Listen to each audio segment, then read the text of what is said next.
बिस्मिल्लाहिर्रहमानिर्रहीम, अस्सलाम वालेकुम। शाम रमज़ान में आपको खुशामदीद कहते हैं। मैं सदफ अब्दुल जब्बार, मेरे साथ है साइम खान। साइम, वैसे आज शो शुरू करने से पहले ज़रा बात कर लेते हैं। कुछ गैर मामूली एक मौसम की सूरत हाल है, इतनी गर्मी के हमें लग रहा है जी जून और जुलाई का महीना पहले से ही आ गया है। एकदम से आ गई ना गर्मी, पता भी नहीं चला।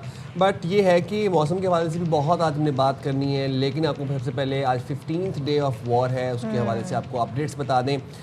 हो क्या रहा है कि मशरिक़ वुस्ता में कशीदगी बढ़ती चली जा रही है। ईरान ना सिर्फ खलीजी ममालिक पे हमले कर रहा है बल्कि इसराइल पे भी रिटेलिएट कर रहा है। और पाकिस्तान में अब हो ये रहा है कि पेट्रोलियम मसनूआत की कीमतें जो हैं वो बहुत असरअंदाज हो रही हैं। वज़ीर आज़म की ज़ेर सदारत पेट्रोलियम मसनूआत की कीमतों पर असर और बचत इक़दाम से मुताल्लिक़ एक इजलास हुआ।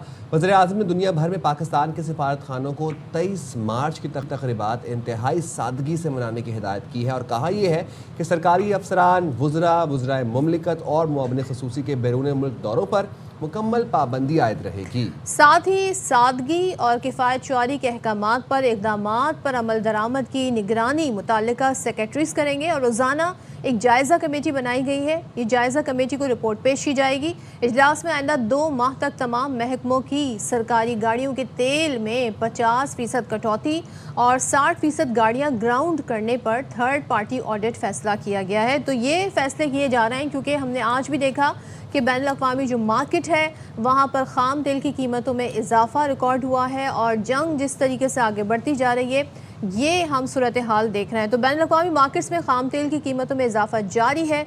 लंदन ब्रेंट 2.67% इजाफे से $103.14 फ़ी बैरल पर बंद हुआ। अमरीकी WTI ख़ाम तेल की कीमत में 3.11% इजाफे से $98.71 फ़ी बैरल पर बंद हुआ। गैर मुल्की मीडिया बताता है जनाब कि मशरिक़ी वस्ता में जंग और अबनाए हुर्मुज़ की बंदिश के बायस ख़ाम तेल की सप्लाई शदीद मुतासिर है, जिसकी वजह से ख़ाम तेल की कीमतों में इजाफा हो रहा है। अच्छा जी, अब 55,101 मेट्रिक टन तेल लेकर जहाज़ पोर्ट कासिम पर लंगर अंदाज हुआ है।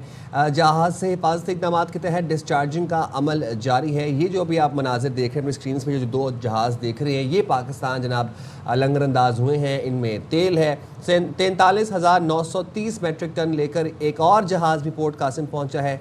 शेड्यूल के मुताबिक जहाज़ मुतल्लिका ऑयल टर्मिनल पर बर्थ करा जाएगा। तो अब ये तो 2 जहाज़ आए हैं, इनमें अच्छी अमाउंट में तेल है, लेकिन देखना ये है कि क्या मज़ीद ये सप्लाई ऐसे ही जारी रहेगी या फिर ये सिर्फ 2 जहाज़ हैं जो कि तेल लेके आए हैं। बिल्कुल आपने सही फरमाया और हमने देखा जो हफ्तावार कीमतें भी बढ़नी थी, कल हमने उस हवाले से अपडेट भी दी थी, वो नहीं बढ़ाई गई। तो वही कीमतें पाकिस्तान में पेट्रोल की बरकरार रखी गई हैं।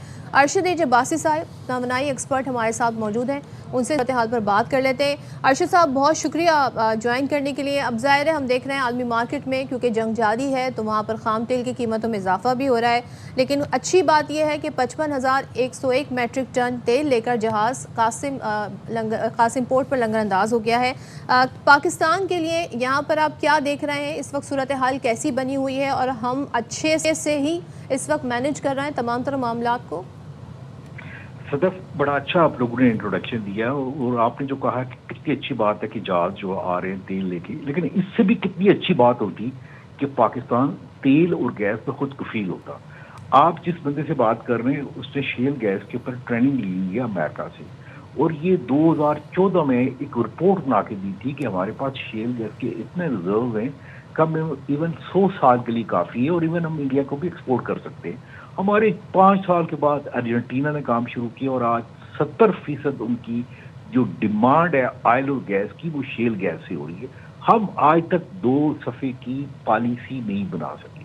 दूसरी बात देखिए, मैं शायद 2012 में एक फिजिबिलिटी बना के दी है ओगरा को कि हमारे स्ट्रेटेजिक ऑयल रिजर्व्स होने चाहिए 60 डेज की, क्योंकि ये फैसला हुआ था वार डॉक्ट्रिन जो जनरल ज़ियाउल हक ने 1983 में बनाई थी कि हमारे पास किसी सूरत में भी 45 दिन तक ज़ख़ीरा होना चाहिए अगर इस तरह का कोई शॉक आता है।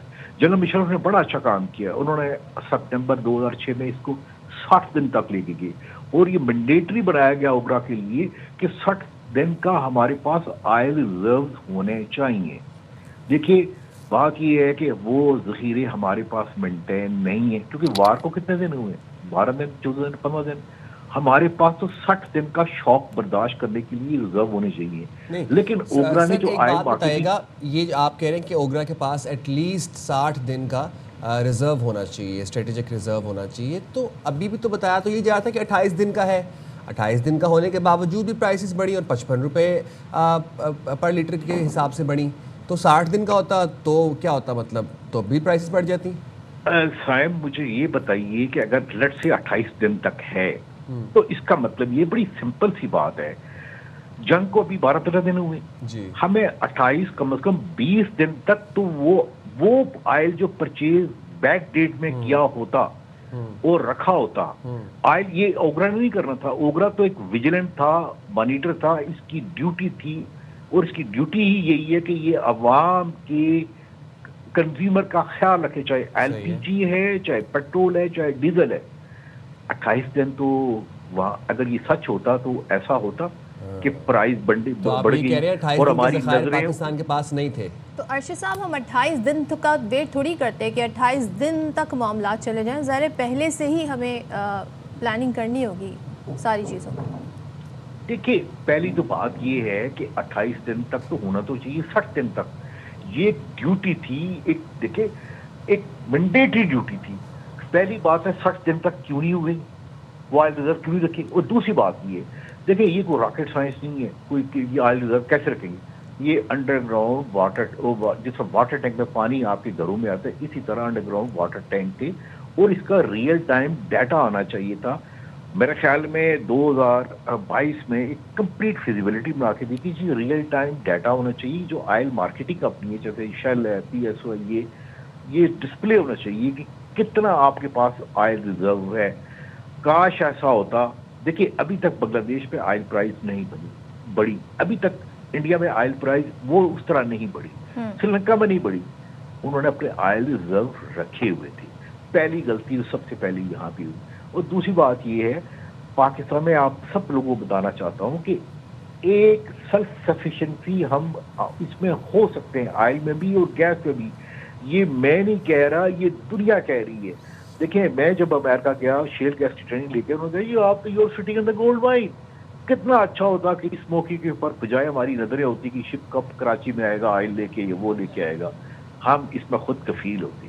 चलिए वो तो हम ज़ाहिर है अब वो बातें अगर हम करेंगे तो बहुत सारे ऐसे मामलात हैं जिस पे की जाती है। ज़रा हम एक आलमी मंजरनामे के तनाजुर में नज़र डालते हैं, क्योंकि अमेरिका ने अब रूस पर से पाबंदी हटा दी है तेल सप्लाई पर, और मजबूरन हटाई है। तो हम इस वक्त इसके बावजूद हम वो इम्पैक्ट क्यों नहीं देख रहा है। मार्केट जो है आलमी मार्केट, उसमें कीमतें कम क्यों नहीं हो पा रही हैं। कितना शेयर है रूस से सप्लाई होने वाले तेल का? देखिए अभी सब दुनिया की नजरें इस चीज के ऊपर हैं कि ये ईरान और अमेरिका का जो कन्फ्लिक्ट है ये किस लेवल पे जा रहा है। कोई दुनिया का एक्सपर्ट अभी तक प्रेडिक्ट नहीं कर सकता ये कितना अरसे तक चलेगा, कब तक स्टेट ऑफ हार्मोज बंद रहेगी, चौक रहेगी। और अभी जिस तरह स्टेटमेंट आई है परसों पासदारान ईरान की कि हम एक ड्रॉप ऑफ ऑयल भी यहाँ से नहीं जाने देंगे। अब ये सिचुएशन इतनी वोलेटाइल है कि इसके ऊपर मेरे ख्याल में जगह देखें 20 to 25% ये तेल इसी हार्मोज से गुजरता है। ये बंदा कोई प्रेडिक्ट नहीं कर सकता।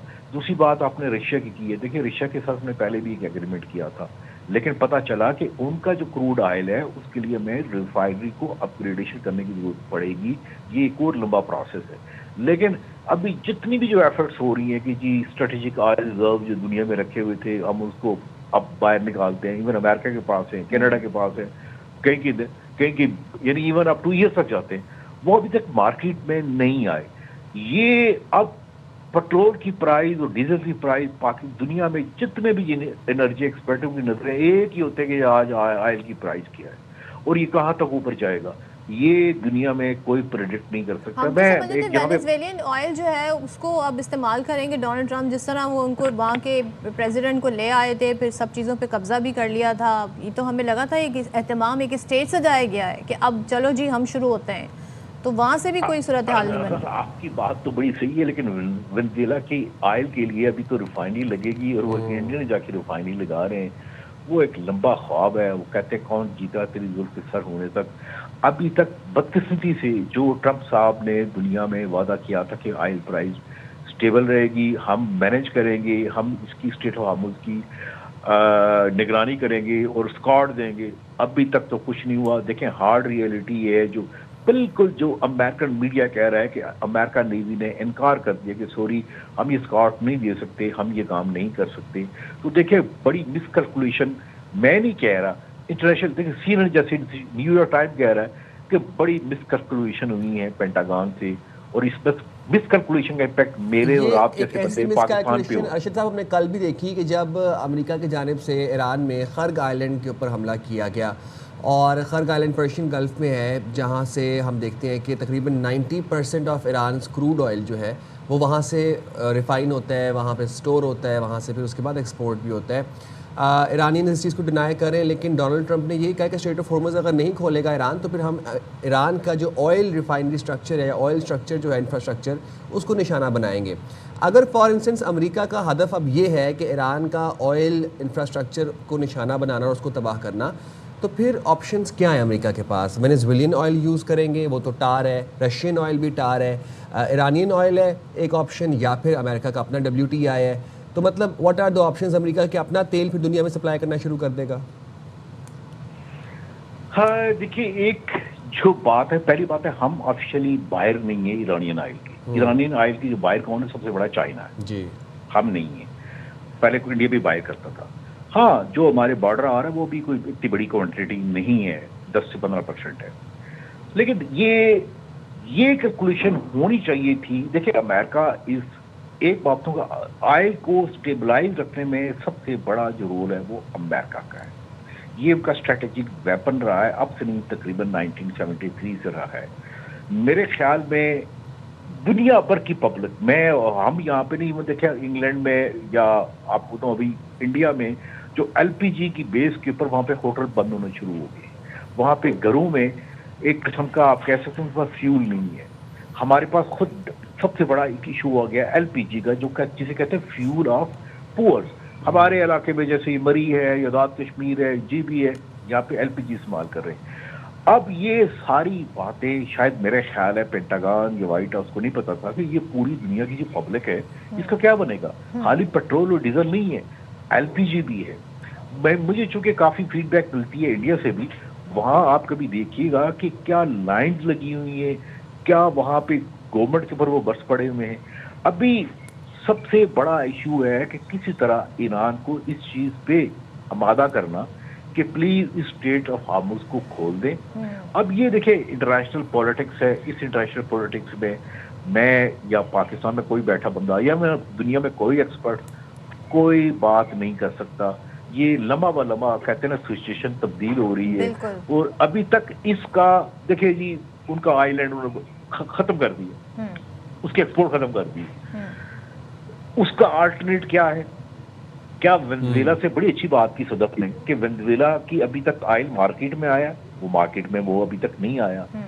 जो रूस के रशियंस की, ठीक है, उन्होंने कह दिया कि जी आपको पूरी दुनिया में एक्सपोर्ट करें जो पहले बैन था, लेकिन अभी एग्रीमेंट होना, अभी दुनिया की रिफाइनरी को उस पर कैलिब्रेट कर रहा, वो क्रूड में उसमें उसे जिसे कहते हैं कि फर्नेस ज्यादा निकलता है। ये एक बड़ा लंबा काम है, लेकिन पूरी दुनिया में लोग सफर हो रहे हैं। और ये सफर की सच्ची बात बताऊं कि बदवाएं वहीं पे जा रही हैं जहां बैठे हुए हैं व्हाइट हाउस में। मेरे ख्याल में पूरी कैलकुलेशन या पूरा एक ये वाला फैक्टर मेरे ख्याल में उन्होंने कंसिडर ही नहीं किया। एक दूसरी देखिए, हर कोई मीडिया देख रहा, हर एक की नजरें वहां पे होती हैं, वो एक्सपेक्टेड ये थी कि 4-5 दिन में काम खत्म हो जाएगा, लेकिन ये प्रोलॉन्ग कर, ये प्रोलॉन्ग की वजह ये अब आप खुद सोच सकते हैं कि मेरे ख्याल में ईरानियन नेशन ने बड़ी रिजिलियंट पेश की है और वो काम नहीं हो सका जो एक्सपेक्टेड था। रिजीम चेंज हो जाएगी। मैं ये पॉलिटिकल बातें इसलिए कर रहा हूँ कि ये आपके सामने की बात है, आप लोग देख रहे हैं सामने। बिल्कुल बिल्कुल, thank you so much Arshad Jabbasi साहब कह रहे हैं एक रेजिडेंट कौम है जी। आज देखिए 15वां दिन है और अब तो बात इस पर आ गई कि अब इन्हें कहना पड़ेगा अमेरिकन को कि प्लीज़ स्ट्रेट ऑफ हॉर्मुज़ जो है खोल दें, वरना तो कोई हमें आसार नज़र नहीं आ रहे। डोनाल्ड ट्रंप ये भी कर चुके हैं कि चले जी उनके पास जो रिजर्व ऑयल है उसको ज़रा मार्केट में ले आते हैं ताकि कीमतें ज़रा स्टेबल हो जाएं। रशिया को अलाउ कर दिया, जो पहले जी आंखें दिखाते थे कि आप रशिया से ताल्लुकात क्यों बना रहे हैं, आप रशिया से तेल क्यों ले रहे हैं। आज आप देखें वो सारे वो काम कर रहे हैं भाई जिसको माजी खबरें में हैं मना कि करते थे। पुतिन को कॉल करके डोनाल्ड ट्रंप कह रहे हैं कि प्लीज़ कोई सुलह सफाई करवा दें, कोई मीडिएशन करवा दें। बात प्लीज पर आ गई है। बात प्लीज़ पर आ गई है, लेकिन वहाँ से इसराइल थमने का नाम नहीं ले रहा, क्योंकि हमें इस बात का पता है कि अमेरिका और ख़ासतौर पर डोनाल्ड ट्रंप एक लॉन्ग टर्म वॉर में नहीं एंगेज होगा, लेकिन इसराइल और नेतन्याहू को पता है कि वो एक लंबी लड़ाई लड़ने के लिए तैयार है और उधर से ईरान भी तैयार है। नेतन्याहू से मुझे याद आया, कल से परसों से उनकी कुछ 6 फिंगर्स वाली हाथों की जो वीडियो है वायरल हो रही है। मर गया कि जिंदा वो कह रहे हैं जी एआई जनरेटेड जो है वो इसराइली जो सरकारी मीडिया है वो रिलीज कर रहा है, लेकिन एक्चुअल में वो शायद इस दुनिया में नहीं है। तो अब लेट्स सी के I hope it's true, I really pray. Let's see कि क्या होता है, लेकिन जाहिर है पॉलिसी तो वही है ना। अच्छा, इसराइल में एक्चुअली इंफॉर्मेशन ब्लैकआउट है, मीडिया ब्लैकआउट है, तो वहाँ से कोई खबर एज सच एग्जैक्टली आ भी नहीं रही। अच्छा जी जनाब, दुश्मन ने कल रात को हमने देखा कि ख़तरे की घंटी बजाने की कोशिश की, लेकिन साथ ही साथ ईरान जो है वो रिटेलिएट भी कर रहा है मशरिक़ वस्ता के अंदर, और हम ये देख रहे हैं कि ना सिर्फ खलीजी ममालिक बल्कि इसराइल के ऊपर भी 44th लहर जो है उसने ईरान ने अपनी जारी कर दी है हमलों की।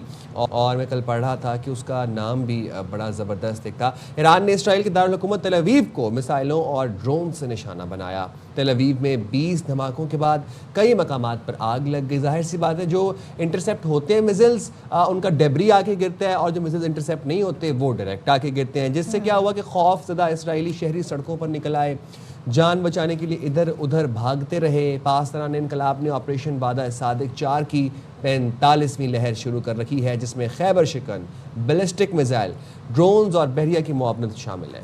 अच्छा जी, ये तो सब हो रहा है, लेकिन अमेरिका का आपको बता दें कि अब उन्होंने आपको याद है पिछले दिनों इसी जंग के दौरान हमने आपको बताया था कि वॉशिंगटन टाइम्स था गालिबन या न्यूयॉर्क टाइम्स था, उन्होंने एक खबर शाया की थी, बड़ा इंकशाफ किया था कि खामनाई जो शहीद हो गए उन्हें 25 साल पहले ही ट्रेस कर लिया था। अब मुझे थोड़ी सी अचंभा ये हुआ कि भाई 25 साल पहले कर लिया था तो 25 साल का इंतजार क्यों कर रहे थे। बहरहाल अब अमेरिका ने जी कहा है कि ईरानी रहनुमाओं से मुतालिक मालूमात देने पर $1 करोड़ तक इनाम देने का ऐलान किया है। अमरीकी महकमा खारजा का कहना है कि ईरानी सुप्रीम लीडर मुश्तबा खामनाई और अली लारिजानी की मालूमात देने वाले को $1 करोड़ देंगे। अमरीकी महकमा खारजा की मालूमात देने वालों को मुमकिन तौर पर नई जगह भी मुंतकिल करने की पेशकश यानी अकोमोडेशन भी नहीं मिलेगी।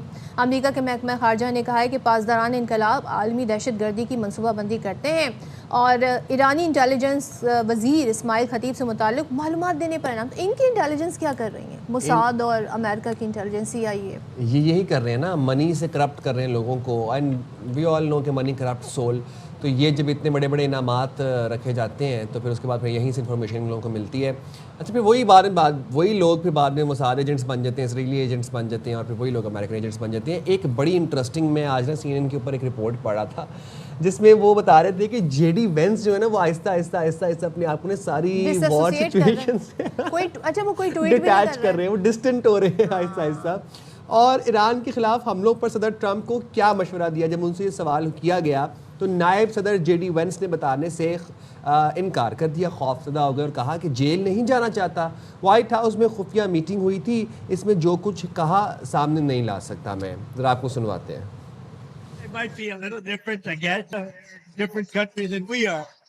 But he will tell you there's never been a power like the power of the United States. I built our military in my first term. I can't tell you that. I mean, I have my own idea, but what good does it do? It'll be as long as it's necessary. They've been decimated. The whole thing is collapsing. And another interesting and ridiculous thing, वो कहते हैं जी America के सदर ये भी कह रहे हैं कि ईरान के लिए अक्लमंदी ये है कि हथियार डाल दें और जो कुछ बचा है उसे बचा लें।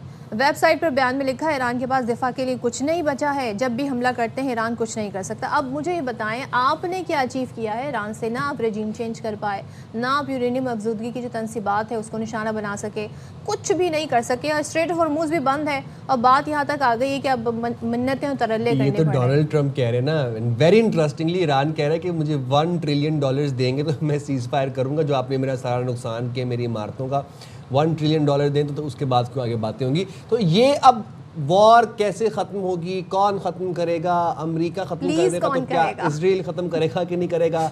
सिक्योरिटी एक्सपर्ट डॉक्टर कमर चीमा साहब हमारे साथ मौजूद हैं। डॉक्टर कमर चीमा साहब, आपसे बस फिलहाल सबसे पहले यही जानना चाहते हैं कि ईद आने वाली है, ये जंग कब ख़त्म होगी सर? और अगर अमेरिका ख़त्म कर भी देगा तो क्या इसराइल ख़त्म करेगा? देखिए, बहुत शुक्रिया सबसे पहले तो आप दोनों का। देखिए, ये जंग कैसे खत्म होगी, एक तो बात यह है कि लगता नहीं है कि ख़त्म होगी, क्योंकि अगर अमेरिका ने रशिया को ये कहा है कि आप अपना वो तेल बेच रहे हैं इंटरनेशनल मार्केट में और वो 150-200 मिलियन डॉलर बना रहे हैं डेली बुनियादों पे, तो वो क्यों चाहेंगे कि ये जंग बंद हो? तो वो कहेंगे बस जंग कंटिन्यू रहे। एक बात तो ये है। दूसरा, आज ईरान के वो जो खार्ग जो आइलैंड है उस पे भी हमला हुआ है। इसका मतलब ये है कि वो स्ट्रेटेजिक ऑयल रिजर्व्स पे हमले कर रहे हैं। पहले तो ये था कि वो वहाँ पे आएंगे और शायद इस आइलैंड पे हमला ना किया जाए क्योंकि ये हमारे कंट्रोल में आइलैंड आएगा। तीसरी इंपॉर्टेंट चीज़ ये है कि देखिए इंटरनेशनल गारंटीज ईरान मांग रहा है। वो कह रहे हैं कि हम ठीक है, आपने हमारी सॉवरेनिटी को वायलेट किया है, लेकिन बड़े ताकतवर प्लेयर्स होने चाहिए, रशिया चाइना का डायरेक्ट रोल होना चाहिए, तब जाके हम इसकी तरफ आएंगे। दूसरी बात वो भी ये भी कह रहे हैं कि कंपनसेशन दें हमें, आपने हमें इतना डैमेजेस किए हैं, ये अरबों, जैसे आप अभी अपने इंट्रो में कह रहे थे। आगे की बात ये भी है कि वो कह रहे हैं कि ऐसा क्या फॉर्मूला है कि आइंदा अमेरिका ऐसे नहीं करेगा। जैसे फॉर एग्जांपल लेबनान के ऊपर इजराइल ने हमला कर दिया, उसको भी रोका जाए और परमानेंट सीज फायर हो। फ्रेंच प्रेसिडेंट ऑलरेडी कह चुके हैं कि जनाब ये जो हमला लेबनान के ऊपर ना किया जाए, लेकिन फ्रेंच प्रेसिडेंट की कुछ सुनी नहीं था। फिर दूसरी बात ये भी है कि जो जनीवा में मुलाकातें हुई थी और वहाँ पे जो कुछ डिस्कशंस हुई थी और फिर वहाँ पे डायलॉग हुआ था कि सैंक्शंस ख़त्म की जाएंगी, तो सैंक्शंस ख़त्म करें। तो ये बहुत सारे ऐसे सवाल हैं जिसको और कौन ऐसे हालात पैदा कर सकता है और ग्लोबल इकोनॉमी को क्या दोबारा उसी तरह चलने दिया जाएगा अगर ईरान की मर्जी की जो है वो रिजल्ट नहीं मिलते। देखिए, आप देखिए फॉर एग्जांपल ईरान जो है उसने क्या कहा है, उसने कहा है हमारा जो प्राइमरी टारगेट है वो यूएई। अब आज जो उनके इस आइलैंड पे हमला हुआ है, वो कह रहे हैं जितने भी अमेरिकन एसेट्स हैं, अमेरिकन इंटरेस्ट हैं इस यूएई के अंदर, हम उनको हमला करते हैं। वो यूएई पे हमला क्यों करते हैं? बिकॉज वो एक सेंटर ऑफ ग्लोबलाइजेशन है। आप सिर्फ लंदन या न्यूयॉर्क की बात नहीं कर रहे। सीएनए ने अपना ऑफिस अबू धाबी में खोला हुआ है, बाकी बहुत सारी दुनिया की बड़ी कंपनी, 200 मुल्कों के लोग बैठे हुए हैं वहाँ पे। तो वो जो centre of financial global activity वहाँ पे होती है, वो समझते हैं कि अगर आप इसको हिट करेंगे तो पूरी दुनिया को मैसेज जाएगा। तेल अवीव को भी हिट कर रहे हैं कि जो अपने फायदे जरूर होंगे ईरान के लिए, लेकिन वो समझते हैं कि ग्लोबल फाइनेंशियल नर्व सेंटर जो है वो अबू धाबी है, वो दुबई है, यहाँ पे हमला करें ताकि पूरी आप इमेजिन करें कि सिर्फ अरब वर्ल्ड से 15 अरब डॉलर का जो ऑयल का जो बेनिफिट होना था, जो प्रॉफिट था, वो अब इन मुल्कों को नहीं हुआ बिकॉज ऑफ दिस वॉर। तो ईरान समझता है कि ईरान वहाँ पे हिट कर रहा है जहाँ ज़्यादा अमेरिका को और इसराइल को तकलीफ होगी, चाहे वो फाइनेंशियली हो, चाहे हम कल ये भी सुन रहे थे कि दुबई से कितने इसराइली जो हैं उनका इनखला भी करवाया गया है प्रॉपर तरीके से। मैंने अपनी लाइफ में अगर मैं बात करूँ कि कमर चीमा साहब, ऐसी जंग नहीं देखी जहाँ मैंने इस बड़े पैमाने पर इंटेलिजेंस फेलियर, इस बड़े पैमाने पर अमेरिका जैसे मुल्क की तैयारी, मिस कैलकुलेशन और इस जंग में कूद पड़ना, फिर जिस तरीके से बाकी मुल्कों को इन्वॉल्व करने की कोशिश की गई, मार्केट में जो तेल की कीमतों में उतार चढ़ाव है, फिर डोनाल्ड ट्रंप ऐसे जब बयान देते हैं कि जी लगता है रूस जंग में ईरान की थोड़ी बहुत मदद भी कर रहा है, तो ये किस तरह की जंग है? लग रहा है कोई प्लानिंग नहीं थी, कोई स्ट्रैटेजी नहीं थी, बस इसराइल ने कहा और जंग शुरू कर दी। आपको लगता है कि बहुत बड़ी डिजास्टर्स डिसीजन लिया डोनाल्ड ट्रंप ने अपनी लाइफ में? ये देखिए, अमेरिका को ये था, अमेरिका बार बार क्या कहता है, हमारे पास बड़ी टेक्नोलॉजी है, लेकिन सारा कुछ टेक्नोलॉजी नहीं होती। ईरान के पास ज्योग्राफी है, वो ज्योग्राफी जो इसको कनेक्ट करती है, आप देखें स्ट्रेट ऑफ हार्मस से जहां से तेल गुजरता है, वो ज्योग्राफी जो उसको वहां से मिसाइल मारने मिडिल ईस्ट के तमाम मुल्कों में उसके लिए कितना आसान है। तो आप इसी चीज से अंदाजा लगाएं। फिर उसके होतीज हैं, फिर रेड सी के ऊपर उसका कंट्रोल है, स्विस कैनाल तक रोक सकते हैं। तो ये जो मिस कैलकुलेशन उन्होंने किया, उनको ये था हम जाएंगे, हम इमीडिएटली लीडरशिप को खत्म कर देंगे, अपनी मर्जी के बंदे इंस्टॉल करेंगे और एब्सोल्यूट सरेंडर होगा। बट उनको इस चीज़ को भूल गए कि ईरान की जो ज्योग्राफी है वो बेसिकली उसका बहुत बड़ा एसेट है। जैसे अमेरिका के लिए उसकी टेक्नोलॉजी बहुत बड़ा एसेट है, इसीलिए उनकी ज्योग्राफी बहुत बड़ा एसेट है। अब वो इस खित्ते के अंदर बैठ के, और आपको इस चीज़ का भी पता होना चाहिए, ज़्यादातर लोग जो ईरान के अंदर ये जो जंग लड़ रहे हैं, ये सारे के सारे इन्वॉल्व रहे हैं इराक और सीरिया के अंदर। ये वो वेटरन्स हैं जो वहाँ पे एसिमेट्रिक वॉरफेयर लड़ते रहे हैं। तो लगता ये है कि ये ईरान के पास सीधा सा जो हथियार है वो अपनी ज्योग्राफी का इस्तेमाल कर रहे हैं। आप देखें ना, उन्होंने जंग को फैलाया, उसका रेडियस बढ़ा दिया जंग का। और दूसरी बात वो ये समझते हैं कि जितना ज़्यादा हम इकोनॉमी को नुकसान पहुँचाएंगे, उतना ज़्यादा जो है वो ग्लोबल फाइनेंशियल सिस्टम हिलेंगे, प्रेशर आएगा, अमेरिका अब कहता है जी आप आज वो कह रहे हैं कि जी हम इतने 100 मिलियन जो बैरल ऑयल है वो मार्केट में जाएंगे, तेल नीचे आएगा। मुझे तो लगता है वो नहीं चाहते तेल नीचे आए। वो क्यों चाहेंगे तेल नीचे आए, जबकि वो वेनेजुएला से तेल सस्ता खरीद रहे हैं, $40-50 पर बैरल पे खरीदेंगे और इंटरनेशनल मार्केट में वो अपना सस्ता महंगा तेल बेचेंगे। तो वो क्यों चाहेंगे तेल सस्ता हो? तो ये जहाँ पे ये जंग इजराइल के लिए ईरान को खत्म करना है, वहाँ पे सेक्शन ऑफ अमेरिकन जो गवर्नमेंट है वो समझता होगा कि हमें इससे फाइनेंशियल इंसेंटिव भी लेना है। ठीक है। बहुत बहुत शुक्रिया डॉक्टर कमर चीमा साहब, आपने बड़े डिटेलली हमें सब कुछ एक्सप्लेन किया। यहाँ वक्त तो एक ब्रेक का हाजिर होंगे, ब्रेक के बाद।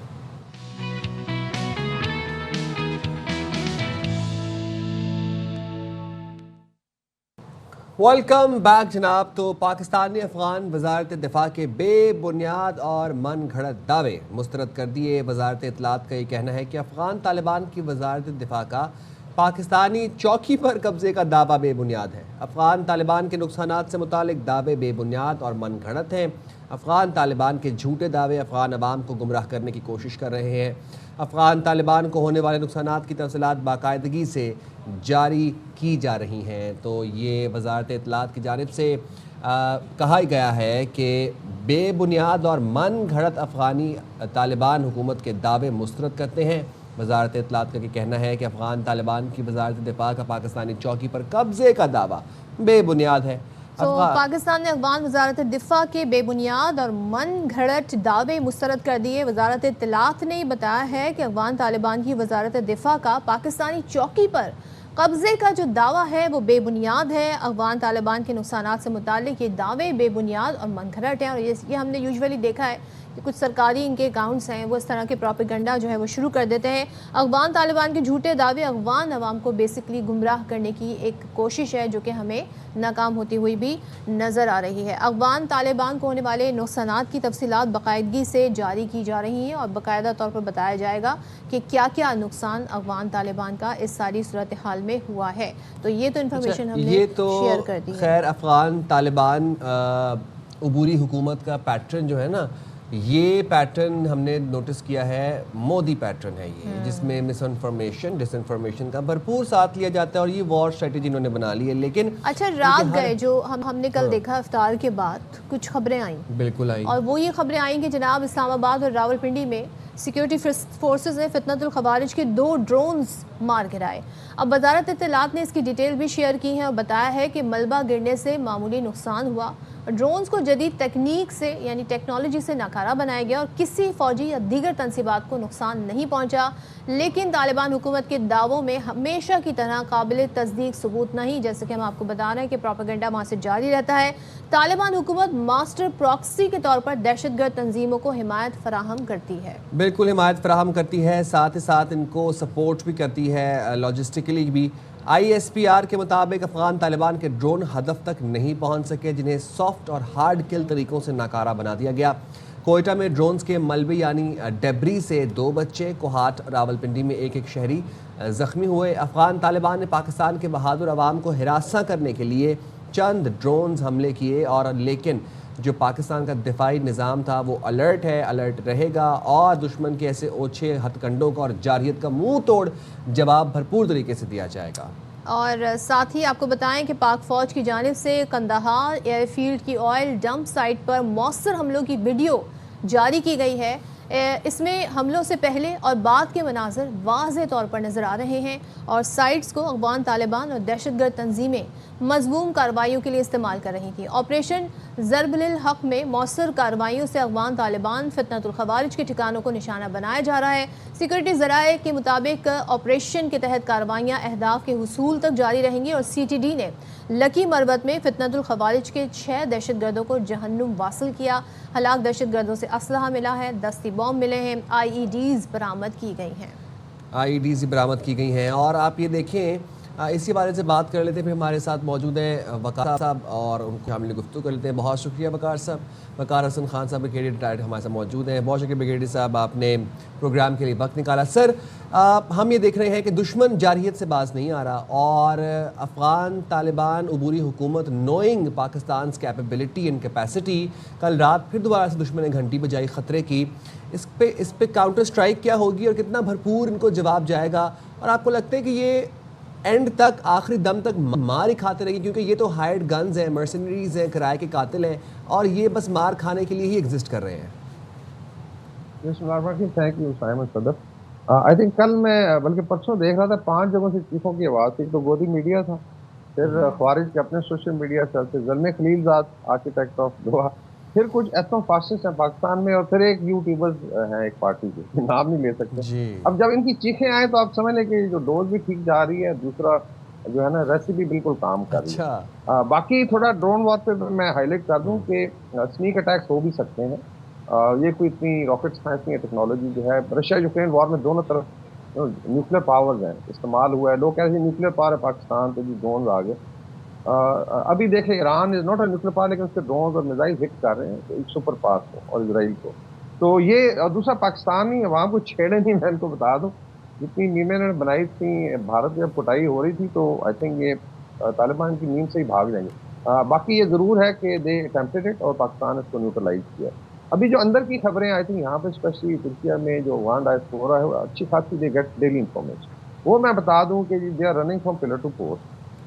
इस वक्त काबुल और कंधार की अगर आप लाइन खींचें और उसके साउथ या साउथ ईस्ट में ये सारी वो जगह जहाँ पे फ्रंट लाइन के सूबे हैं, वहाँ पे भी कोई सीनियर लीडरशिप नहीं है। मतलब they don't feel safe, including Kabul and Kandahar. फिर जो है दे आर मिनटों पे आए हुए हैं, चाइना की मिनटें की उन्होंने, रशियन फेडरेशन, सऊदी या कतर, तुर्किया को दोबारा अप्रोच किया गया, ईरान को और मलेशिया को, कि किस तरीके से बात करा दें। तो ये असल में अंदर की आई वुड से कि जो वो है। नॉर्दर्न रिजर्व फ्रंट अभी बहुत ज़्यादा एक्टिव हो चुका है। 2 करोड़ खवातीन को आपने बंद किया और इस तरीके से स्टेट्स नहीं चलती, तो देयर इज अ फ्रस्ट्रेशन। बाकी गोदी मीडिया आपको याद है, लाहौर पोर्ट भी कैप्चर की थी, दे कैन कीप, जिनका एयर चीफ 3 महीने बाद जागे और कह दी कि हमने भी जहाज गिराए। तो जस्ट इमेजिन कि ये बेसिकली इनकी क्या हालत है। उन्हीं की ये प्रॉक्सी है। बाकी पाकिस्तान है डिसाइडेड इंशाल्लाह कि ये जो है डिसमेंटल किया जाएगा जितना भी टेस्ट कर सके। और I think 30 to 40% military capability खत्म हो चुकी है तालिबान। तो आगे ठीक है, चल रहे हैं तो देख लेंगे। बाकी एक आध देखें, स्नीक अटैक हो भी सकता है, पेनिट्रेशन भी हो सकती है। आपने देखा है यहाँ पे ड्रोन जो है प्राइवेटली भी लोग यूज़ करते हैं, इट्स नॉट रॉकेट साइंस। और इंशाल्लाह ताला पाकिस्तान अपना दिफा भी करेगा और ऑफेंसिव भी उनको एंगेज भी करेगा। बाकी मेरे ख्याल में 2026 विल बी डिसाइसिव। या तो ये इंसान के बच्चे बन जाएंगे या फिर आई थिंक ये घर जाएंगे, they will perish as a regime, जो मुझे नज़र आ रहा है। आप मुझे बताइएगा वकार साहब, जो इस वक्त दुनिया भर के हालात हैं, मैं टाइमिंग पे बात करना चाह रही हूँ। मुझे ऐसा लगता है कि मुसलसल एक पाकिस्तान को वेस्ट फ्रंट पे इंगेज रखने की कोशिश की जा रही है इस सारे सिनेरियो में। क्या मकासद हो सकते हैं, क्योंकि सारी दुनिया जो है उसका इस वक्त सारा फोकस जो है मिडिल ईस्ट है, और जाहिर है जो इस वक्त माशी सूरत हाल है, तेल के प्राइस अप एंड डाउन हो रहे हैं, ऐसे में यहाँ से ये इंगेजमेंट रखना, मकासद क्या अचीव करना चाहते हैं, नोइंग दैट कि पाकिस्तान की कैपेबिलिटीज़ क्या हैं, पाकिस्तान किस तरीके से मौसर कार्रवाई कर सकता है। और माजी में हालिया, अभी ज़्यादा दूर जाने की बात नहीं, जिस तरीके से हमने इनको बताया है कि क्या पाकिस्तान इनके साथ कर सकता है, इसके बावजूद भी मकासद क्या अचीव करना चाहते हैं? ये बेसिकली एक ट्रायंगल है, जिसकी पहले भी बात हुई थी। एक फाशिस्ट रजीम है मोदी, आरएसएस की, दिल्ली में, काबुल में ख्वारिज बैठे हुए हैं, और फिर पीछे ज़ायनिस्टों को अभी अपनी पड़ी हुई है। तो किसी हद तक थोड़ा सा प्रेशर उतरा है, बिकॉज अभी इसराइल को अपनी पड़ी थी, उनकी पिटाई की ईरान। बाकी जो है इसके डेफिनेटली आप देखें कि ईरान पे जब हमला, उससे 1-2 हफ्ते पहले से कार्रवाई तो शुरू थी पाकिस्तान के ऊपर। तो this was basically A preamble कि इस तरीके से पाकिस्तान को पिन डाउन किया। लेकिन अल्लाह का फजल है, पिन डाउन खैर क्या होना था, पाकिस्तान ने भी जो उनका भूकस निकाला है एंटायर वर्ल्ड में। बाकी रीजन इसको एंडोर्स भी कर रहा है, ईरान हो, आप देखें साउथ वाला रास्ता वैसे ही ब्लॉक है। तो अभी अफगान तालिबान से लोग सवाल कर रहे हैं कि पाकिस्तान के साथ 1-2 बड़े रास्ते थे, वो आपने ब्लॉक करवा दी, पॉलिसी ईरान से बंद हो गया। तो अभी क्या करें? 90% पॉवर्टी है, इन्फ्लेशन 100% बढ़ चुकी है, एंड देयर इंफ्रास्ट्रक्चर जो है टेररिस्ट इंफ्रास्ट्रक्चर, वो इज बीइंग डिसमेंटल्ड। तो फिर क्या फ़ायदा हुआ? और लोग उनको रिमाइंड करा रहे हैं कि जी 5000 साल पुरानी तारीख की दरगी वो भी हमने ही बना के दी थी उनको।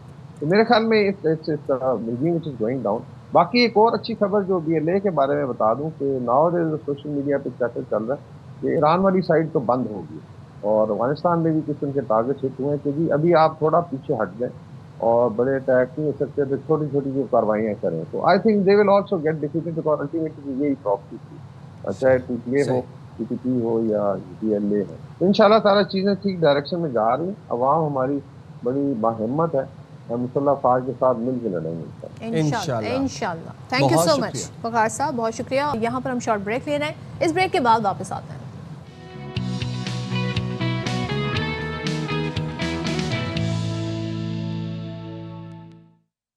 अच्छा, इन ईरान रीसेंट अटैक सऊदी अरब, मुत्तहिदा अरब अमारात, कुवैत और ओमान में ईरान की जानिब से ड्रोन हमले किए गए। सऊदी वज़ारत दिफा ये कहते हैं कि सऊदी फ़िज़ाई हदूद में दाखिल 56 ड्रोन्स को तबाह कर दिया गया है। दुबई के मरकज़ी इलाके में इमारत पर ड्रोन का मलबा गिरा जिससे इमारत मुतासर हुई। बहरीन ने भी ईरानी हमलों की मुतादिद लहरें नाकाम बना दी हैं।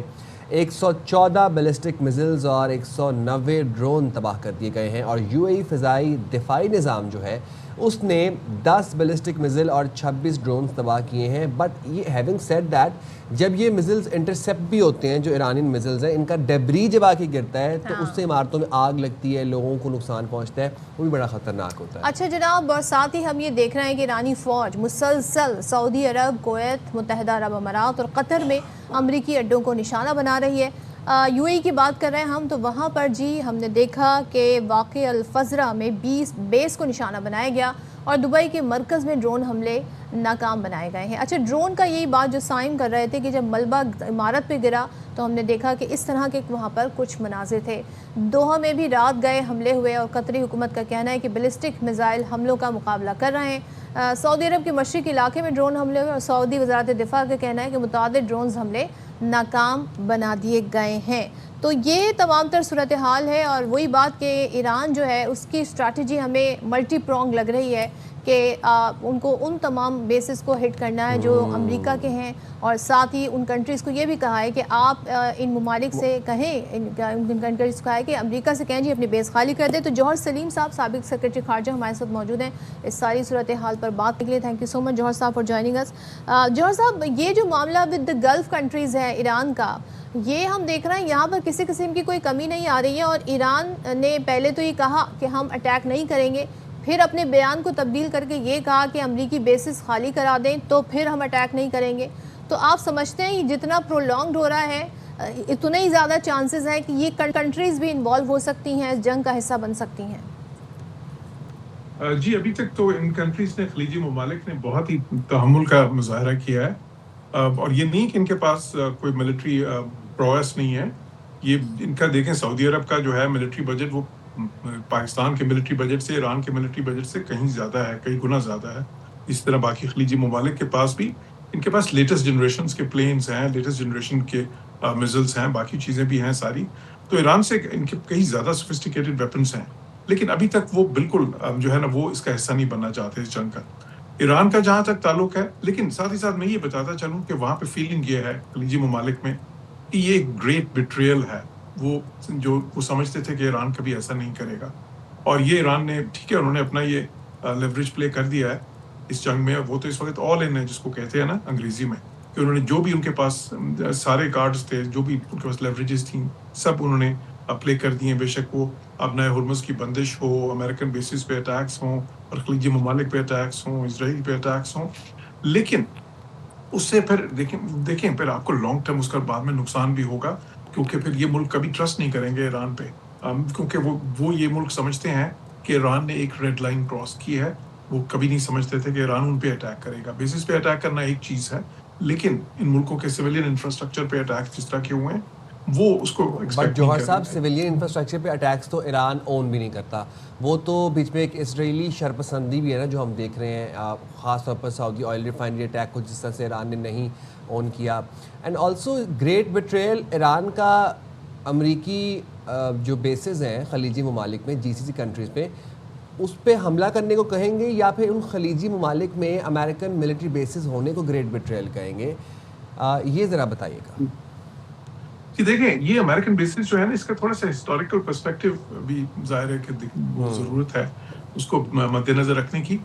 ये बेसिस जो है, ये सारी जो खलीजी रियासतें थी, ये एक ज़माने में ज़ाहिर है ये ब्रिटिश प्रोटेक्शन में थी, उनकी यहाँ पे बेसिस होती थी, और वो फिर उनको आज़ादी मिली।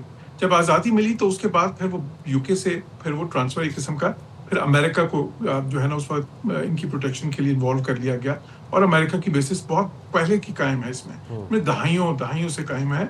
ये नहीं कि ये कोई ईरान के जो है ख़तरे से निपटने के लिए उन्होंने ये बेसिस बनवाई थी, ये तो उससे बहुत पहले की हैं। तो ये इसलिए वो ये बेसिस वो मुल्क नहीं समझते कि ये बेसिस जो है ईरान को इन पे इतराज़ होना चाहिए, क्योंकि ये तो एक हमारा वो तारीखी और उनका राइट है, ज़ाहिर है हर मुल्क का राइट होता है कि वो समझे कि वो किसी मुल्क के साथ उस किस्म का दफ़ाई मुआहदा करे जो उनकी सलामती के लिए ज़रूरी हो। तो इसलिए वो इसको, और फिर अगर ईरान कहे कि ये बेसिस ख़त्म कर दें, तो मैं नहीं समझता कि वो ये मुल्क खलीजी ममालिक, और मैं देखें उनमें से कई ममालिक में, मसलन बहरीन में मैं सफ़ीर भी रहा हूँ, मुझे थोड़ा सा अंदाज़ा है उनके अंदाज़े फ़िक्र का, तो वो बिल्कुल ये बेसिस नहीं ख़त्म करेंगे ईरान के कहने पे या किसी और के कहने पे। तो वो समझते हैं कि ये जो मिलिट्री बेसिस हैं ये उनकी सलामती में मददगार साबित होती हैं, उनका जो इकोनॉमिक मॉडल है, उनका जो पॉलिटिकल मॉडल है, उसको उनकी जो स्टेबिलिटी और सिक्योरिटी है उसके लिए ज़रूरी है।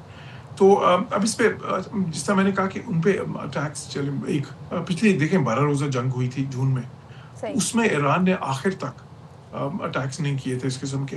लास्ट दिन पे वो सिर्फ 1-2 मिसाइल्स के तरफ की मिलिट्री बेस जो है अमेरिका की वहाँ फेंके थे, लेकिन वो भी पहले बता के ताकि वहाँ पे कोई नुकसान ना हो सके, और इंटरसेप्ट हो गए, सिर्फ ऑप्टिक्स थे। इस पर ईरान ने अपना सारे लेवरेज इस्तेमाल किए, और ये बहुत ही ज्यादा हाई रिस्क गेम है, क्योंकि इसकी जो पे रिटेलिएशन हो रही है ना, अब ये देखें अमेरिकन ने अभी जिस तरह खर्क आइलैंड पे बॉम्बिंग कर दी है, बड़ी मिसकैलकुलेशन अमेरिका से हुई यहाँ पर हम देख रहे हैं। थैंक यू सो मच जौहर सलीम साहब, बहुत शुक्रिया। और जनाब, चाइना का बड़ा असर रसूख है, खानों पर भी है, चाइनीज खाने तो आपने खाए होंगे, लेकिन चाइनीज पकौड़े खाए आपने कभी? वो क्या होता है? नहीं, तो बस आज दिखाते हैं आपको। आज की हमारी रेसिपी है मजेदार चाइनीज पकौड़े।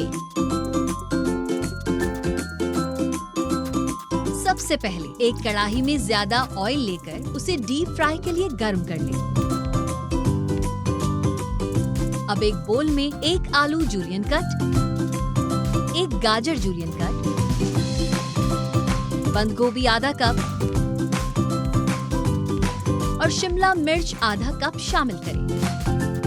अब इसमें 1 कप नूडल्स, आधा कप श्रेडेड चिकन, 1/4 कप हरा धनिया और 6 से 7 हरी मिर्चें डाल दें।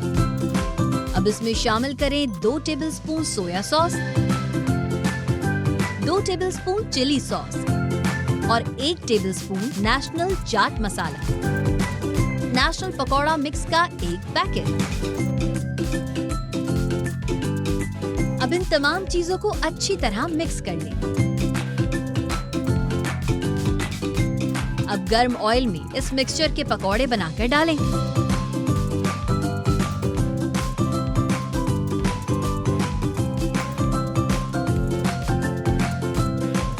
और उन्हें सुनहरी होने तक डीप फ्राई करें। जब पकौड़े अच्छी तरह फ्राई हो जाएं, तो उन्हें डिश आउट कर लें। मजेदार चाइनीज पकौड़ों को नेशनल चिली गार्लिक सॉस के साथ सर्व करें। लीजिए, तैयार हैं हमारे मजेदार और क्रिस्पी चाइनीज पकौड़े।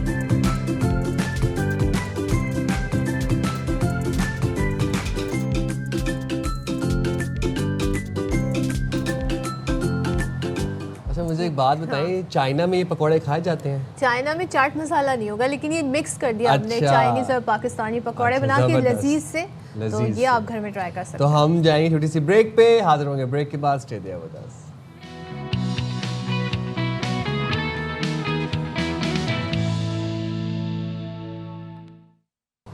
अस्सलामुअलैकुम, वेलकम बैक टू शाम रमज़ान। उम्मीद करते हैं आपका रोज़ा बहुत अच्छा जा रहा होगा, आपका रमज़ान भी बहुत अच्छा जा रहा होगा। रमज़ान के बस आखिरी अयाम है और इसमें आपने बहुत सी दुआएं और बरकतें समेटनी है। जनाब, मैं पाकिस्तान बांग्लादेश मैच के सेकंड डे पर बात करना चाहूँगा, बट ये कल क्या था? क्या मतलब? आगा जी के साथ क्या हुआ? मतलब आगा जी के साथ इतना बड़ा हाथ हो मैं गया। बहुत परेशान हूँ, हाथ हो गया। मैं इतना, मुझे अफसोस हुआ, मुझे उन पे इतना प्यार भी आया और तरस भी आया कि बेचारे बॉल पकड़ाने लगे थे। भाई वो कहते हैं ना जेंटलमैन गेम कहते हैं, तो उन्होंने जी बॉलर को, विकेट कीपर को बॉल पकड़ाई और उसके बाद आप ये देखें, आई थिंक नहीं सॉरी, बॉलर को जो बॉल पकड़ाई उसके बाद कर्टिसी में उसने उन्हें आउट कर दिया, रन आउट कर अच्छा, दिया। मेरे ख्याल से हमारे खिलाड़ी जो है ना वो अपनी तरफ से ना भाईचारा और ज़्यादा ही कंफर्टेबल हो गए हम बहुत बांग्लादेश के friendly साथ ना, gesture फ्रेंडली। उन्होंने कहा कि हम शायद अपनी गली मोहल्ले के लड़कों के साथ क्रिकेट खेल रहे हैं। भाई वो प्रोफेशनल क्रिकेट है, अगले ने पकड़ के किलियां उड़ा दी, आप उसको बॉल पकड़ा रहे थे। नहीं बट ये अप्रिशिएट करना चाहिए आगा का ये जेस्टर, बट स्टिल बाद में उन्होंने जी प्रेस कॉन्फ्रेंस में कहा कि मुझे नहीं करना चाहिए था जो मैंने किया, बट उन्होंने बड़े हंसते खेलते इस पर तबसरा आगा किया। जी वैसे एक मासूम आदमी है, लेकिन उन्होंने हीट ऑफ द मोमेंट में इशारे कुछ कर दिए लेफ्ट राइट, लेकिन बाद में प्रेसर में जाके उन्होंने ये बात कही कि मैंने से ज़रा जज्बाती हो गया था। लेकिन वो मीम बहुत उनकी बन गई है जो जेस्टर वो आखिर में देते हुए जा रहे थे।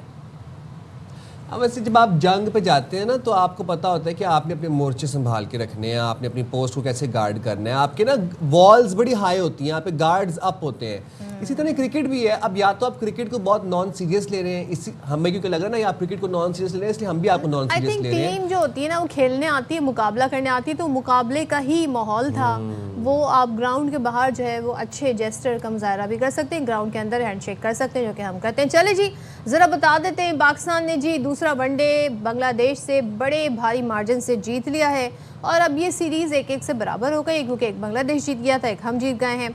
पाकिस्तान की जी मास सदाकत और सलमान आगा की शानदार बैटिंग रही और हमने जी 275 रन का हदफ दिया बांग्लादेश को। मास सदाकत 75 और आगा सलमान 64 रन बनाकर नुमाया बल्लेबाज रहे। तो ज़रा अपनी इनिंग्स आपको दिखा देते हैं, फिर मज़ीद बात करते हैं। अच्छा जी, दूसरी इनिंग्स में 6 ओवर्स के बाद बारिश की वजह से मैच रोकना पड़ा और फिर उसके बाद हमने देखा कि डकवर्थ लुइस के तहत बांग्लादेश को 32 ओवर्स में 243 का हदफ मिला। मेज़बान टीम के बैटर्स एक के बाद एक आउट होते रहे और पूरी टीम 24वें ओवर्स में 114 रन बनाकर आउट हो गई। मास सदाकत और हारिस रऊफ ने 3-3 और शाहीन आफरीदी ने 2 विकेटें हासिल की। मास सदाकत यार मतलब बड़ी आउटस्टैंडिंग परफॉर्मेंस के ऊपर, मुझे लगता है अपनी बेस्ट परफॉर्मेंस के ऊपर वो खेल रहे हैं। सीरीज़ का फैसला कुल मैच कल खेला जाएगा और कल देखना ये है कि पाकिस्तान जीतेगा या हारेगा। इस चीज़ का फैसला कल के मैच से होगा। चलें जी ज़रा विकेट देख लेते हैं हम। सो बहरहाल पाकिस्तान ये मैच जीत गया है तमाम तरह चीज़ों के बावजूद भी। और जनाब अब ज़रा आपको बताते हैं, आपको याद है इस सीरीज़ से पहले एक T20 वर्ल्ड कप हो रहा था, उसमें हमारी क्या परफॉर्मेंस थी? अच्छा जी, वर्ल्ड कप के बाद बाबर आजम और फ़खर जमान ज़ख्मी कैसे हो गए, ये $1 मिलियन क्वेश्चन है। अब से सिलेक्शन कमेटी ने अब तहकीकात करवाने का फैसला कर लिया है। लाहौर में प्रेस कॉन्फ्रेंस करते हुए कमेटी के अरकान ने सवाल उठाया कि दोनों खिलाड़ी वर्ल्ड कप में फ़िट थे या नहीं। अब मुझे बताएं, ये तो हमें पहले पता होना चाहिए जब आप टीम सेलेक्ट कर रहे हैं, जब आप टीम को इतने बड़े इवेंट में खेलने के लिए भेज रहे हैं, कि आया ये 2 हमारे ऐसे बैटर, ये 2 हमारे ऐसे बैट्समैन और एक ऑलराउंडर भी हैं जो इस फॉर्मेट के वो जनाब इस T20 वर्ल्ड कप के ज़ाहिर है, और हमने उनके बारे में पता ही नहीं कि फिट थे कि नहीं। अच्छा, अब आकिब जावेद का कहना है कि लोग टीवी पर बैठकर ज़ाती हमले करते हैं। वर्ल्ड कप के लिए माइक हैसन को 15 खिलाड़ी मुंतखब करने का इख्तियार दिया था, ये इख्तियार वापस लेते हैं। बड़ी खबर तो कल दिखा देते हैं आपको। आकिब जावेद और सरफराज भी थे साथ ही साथ, वो बड़ी अहम गुफ्तगू उन्होंने की। ये हाँ जी, तो ये आपको ज़रा उसके बारे से अपडेट्स बताते हैं। शाहिद हाशमी साहब नुमाइंदे खुसूसी बराए खेल हमारे साथ मौजूद हैं, तफसीलात ज़रा उनसे मज़ीद जान लेते हैं। पहले तो शाहिद भाई ज़रा स्टार्ट कर लेंगे पाकिस्तान वर्सेस बांग्लादेश से। पाकिस्तान की जीत में आपके ख्याल में सबसे अहम किरदार किसका रहा और सबसे अहम क्या स्ट्रैटेजी रही जो पाकिस्तान ने इस दफ़ा अपनाई? पाकिस्तान ने काफ़ी एग्रेशन दिखाया और शाहीन शाह अफरीदी बहैसियत कप्तान बड़े प्रोएक्टिव नज़र आए। फील्ड में भी वो बार बार बॉलर्स को बता रहे थे, फील्डर्स को बता रहे थे, बैटिंग में भी अच्छा प्लान दिया और सबसे बढ़कर मास सदाकत ने ज़बरदस्त इनिंग्स खेली। 46 गेंदों में 5 छक्के 6 चौके 76 रन, कम डॉट बॉलें खेली, बड़ा इंटेंट शो किया। शुरू से उन्होंने एग्रेशन दिखाया और चौके छक्के लगाए। पाकिस्तान ने पिछले मैच की बनिस्बत डॉट बॉल्स भी कम खेली। 1-2 प्लेयर थोड़ा सा भी उनको इम्प्रूवमेंट की ज़रूरत है, थोड़ी सी स्पिन में इम्प्रूवमेंट की ज़रूरत है कि हम स्पिनर्स पे कदम इस्तेमाल करके स्ट्राइक रोटेट नहीं करते और स्पिनर पे थोड़ी ज़्यादा डॉट बॉल खेल लेते हैं। लेकिन मास सदाकत, सलमान आगा, रिजवान सब ने अच्छी बैटिंग की और पाकिस्तान ने एक बहुत ही अच्छा कम्पेटिटिव टोटल बनाया था।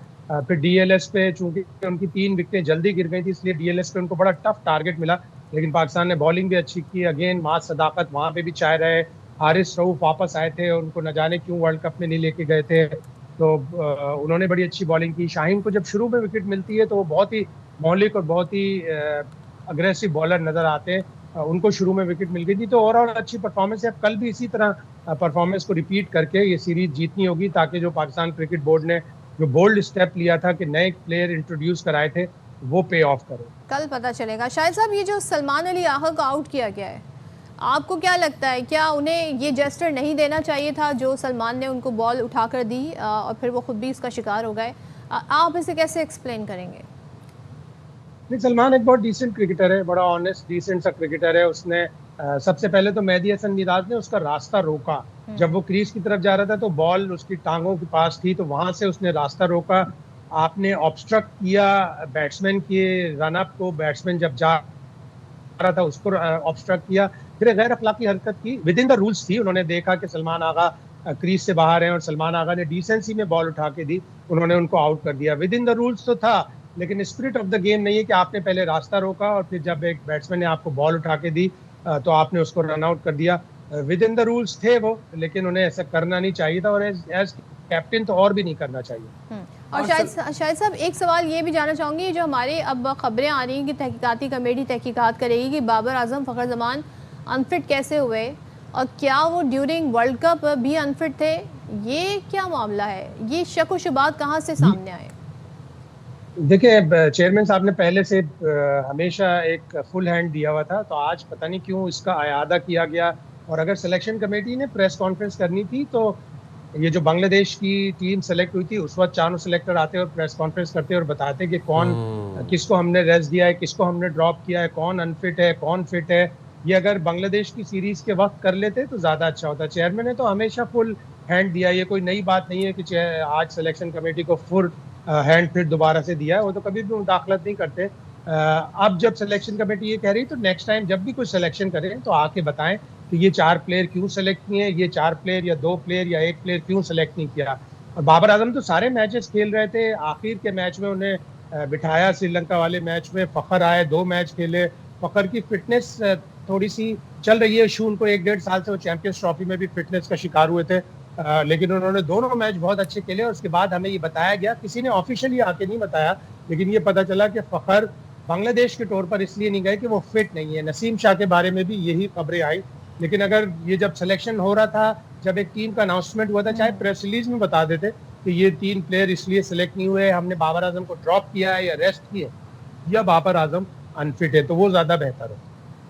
और एक सवाल का जवाब और दे दें जी, माइक हैसन से अब इख्तियार वापस ले रहे हैं सिलेक्शन कमेटी से सिलेक्ट करने का, ये इख्तियार दिया ही क्यों था और वापस क्यों ले रहे हैं शाहिद साहब? देखिए, जब कोच आता है, फॉरेन कोच आता है, तो वो इसी तरह की अपनी शराइत रखता है कि मैं फाइनल 15 मेरा होगा, आप सिलेक्शन कमेटी मुझे 20 देते। तो जब आपने उसको ये इख्तियार दिए थे तो उसी वक्त आपको सोचना चाहिए था कि कहीं इसका गलत इस्तेमाल तो नहीं होगा। जैसन गिलेस्पी से भी पाकिस्तान ने सिलेक्शन के राइट्स जब ये थे तो वो छोड़ के फिर चले गए थे और काफ़ी तनाज़ा हुआ था। तो माइक हैसन को भी अगर उनके राइट्स लिए तो यकीनन वो इसके ऊपर प्रोटेस्ट करेंगे। वो मानते हैं या नहीं मानते, ये आने वाला वक्त हमें बताएं। ठीक है, शाहिद हाशमी नुमाइंदे खुसूसी हमारे साथ थे। जनाब, ये थी क्रिकेट से जुड़ी खबरें। कल पाकिस्तान का मैच है तो सीरीज़ का फैसला कुल मैच हम इसे कह सकते हैं। अब दोनों टीमें जी कोशिश करेंगी, बांग्लादेश भी और पाकिस्तान भी।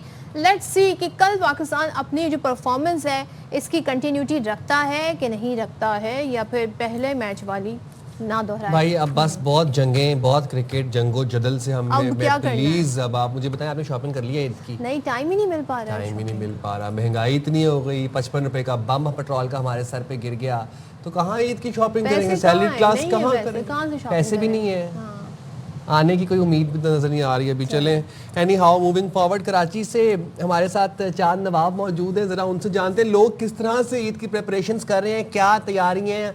बहुत नुमाइंदे हमारे पास मौजूद हैं सारे शहरों से, हम सबसे आज आपको ज़रा बताएंगे कि ईद की तैयारियां कैसी जा रही हैं। लोगों में क्या खुशी है, क्या वाइब है और क्या क्या फैशन ट्रेंड्स हैं इस दफा? वैसे क्या मतलब ट्रेंड्स हैं? हम शॉपिंग नहीं कर पा रहे तो चले और लोग कर पा रहे हैं, तो उनकी खुशियों में हम शरीक रहते हैं। इस दफा कोई ट्रेंड इस क्या है दफा वायरल? ट्रेंड वही वाले लास्ट ईयर वाले ही हम देख रहे हैं जनाब के वो फर्शी शलवार, अब एक बलून। ब्लूम पैंट्स आ गई हैं, तो ये बड़ा कुछ डिफरेंट कश्मीरी चूड़ियाँ। कश्मीरी चूड़ियाँ मुझे बड़ी अच्छी लगी, तो मेरा दिल भी कर रहा था लेने का। ज़रूर मैं मार्केट का चक्कर लगाऊंगी टाइम मिलते। अच्छा जी, तो कराची से हमें ज्वाइन किया है चांद नवाब ने, लाहौर से सिद्रा गयास हमारे साथ है, नवाब शेर पेशावर से है, मिर्जा अहमद अली मुल्तान से हमारे साथ हैं। पहले कहाँ चले? पहले चांद के पास चलते हैं।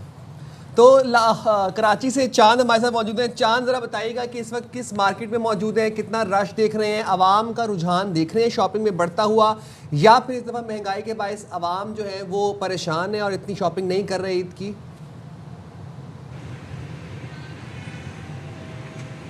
जी चांद भाई लग रहा है उन तक भी पैसे नहीं हेलो, पहुंचे। आवाज़ आ रही है? जी। ये देखें, मैं इस वक्त मौजूद हूँ कराची में। लोग अपने प्यारों के साथ ईद की शॉपिंग करने के लिए निकले हुए हैं। चंद दिन रह गए ईद में। ख़वातीन बच्चे जो है ख़रीदारी करने में मसरूफ़ हैं, क्योंकि दर्जी जो है हाउसफुल लगा दिया, ख़वातीन के कपड़े नहीं सीते, इसलिए ख़वातीन जो है कि सिले हुए कपड़े लें, बच्चों के लिए सिले हुए कपड़े लें और जूते लें, सैंडल लें, मैचिंग की रुपट्टा लें, तमाम चीज़ें लेना शुरू कर दिए, क्योंकि जो चांद रात तक जो है ख़वातीन की ईद की ख़रीदारी ख़त्म नहीं होती। मर्द हजरात तो सिर्फ नमाज ईद के लिए शलवार कुर्ता ख़रीदते हैं, और ख़वातीन की जो ईद तो ख़वातीन और बच्चों की होती है। और यहाँ ये बताते चलूँ कि कश्मीरी कंगन और कश्मीरी चूड़ी हर कोई ख़वातीन की ख्वाहिश है कि वो ईद पर वो पहने, और इसलिए बड़ी ज़ोर और शोर से ख़रीदी जा रही है, क्योंकि इनको बड़ा हर ख़वातीन की ज़बान पर है कि कश्मीरी कंगन और कश्मीरी चूड़ी हमने ईद पर पहनना है, क्योंकि अगर ये हम पहनेंगे तो हमारी ईद को 4 चांद लग जाएंगे। पेट्रोल महंगा हुआ तो यहाँ पर बाज़ारों में हर चीज़, मलबूसात, चप्पल, हर चीज़ पर जो महंगाई हो गई है, लेकिन ईद की ख़रीदारी करने वाले कहते हैं कि ईद तो हमने मनानी है, क्योंकि हमारा मजहबी त्यौहार है, हम जोश और खरोश के साथ मनाएंगे। और जेब पे ख़वातीन कहती है कि ईद जो है आती है साल में एक दफ़ा, इसलिए हमारे मर्दों की जेब पे बोझ पड़ता है, और मर्दों से हम कहते हैं कि हमने अपनी ख्वाहिश के मुताबिक ईद मनानी है, चाहे कितने पैसे भी खर्च हो जाए। जी, क्या बात है भाई, ये जज्बा होना चाहिए तमाम शहरों का। लेकिन ये जो कंगन है ना कश्मीरी, मैंने कश्मीरी चूड़ियाँ देखी, कश्मीरी कंगन नहीं देखे। मैं सिद्रा से जान लेती हूँ। सिद्रा बताएं, कराची में तो एक क्रेज़ है कश्मीरी चूड़ियाँ और कश्मीरी कंगन का, लाहौर में भी डिमांड में है बहुत, और ज़रा बताएं हमें वहाँ पे फैशन ट्रेंड्स क्या हैं, ख़वातीन कितनी शॉपिंग कर रही हैं?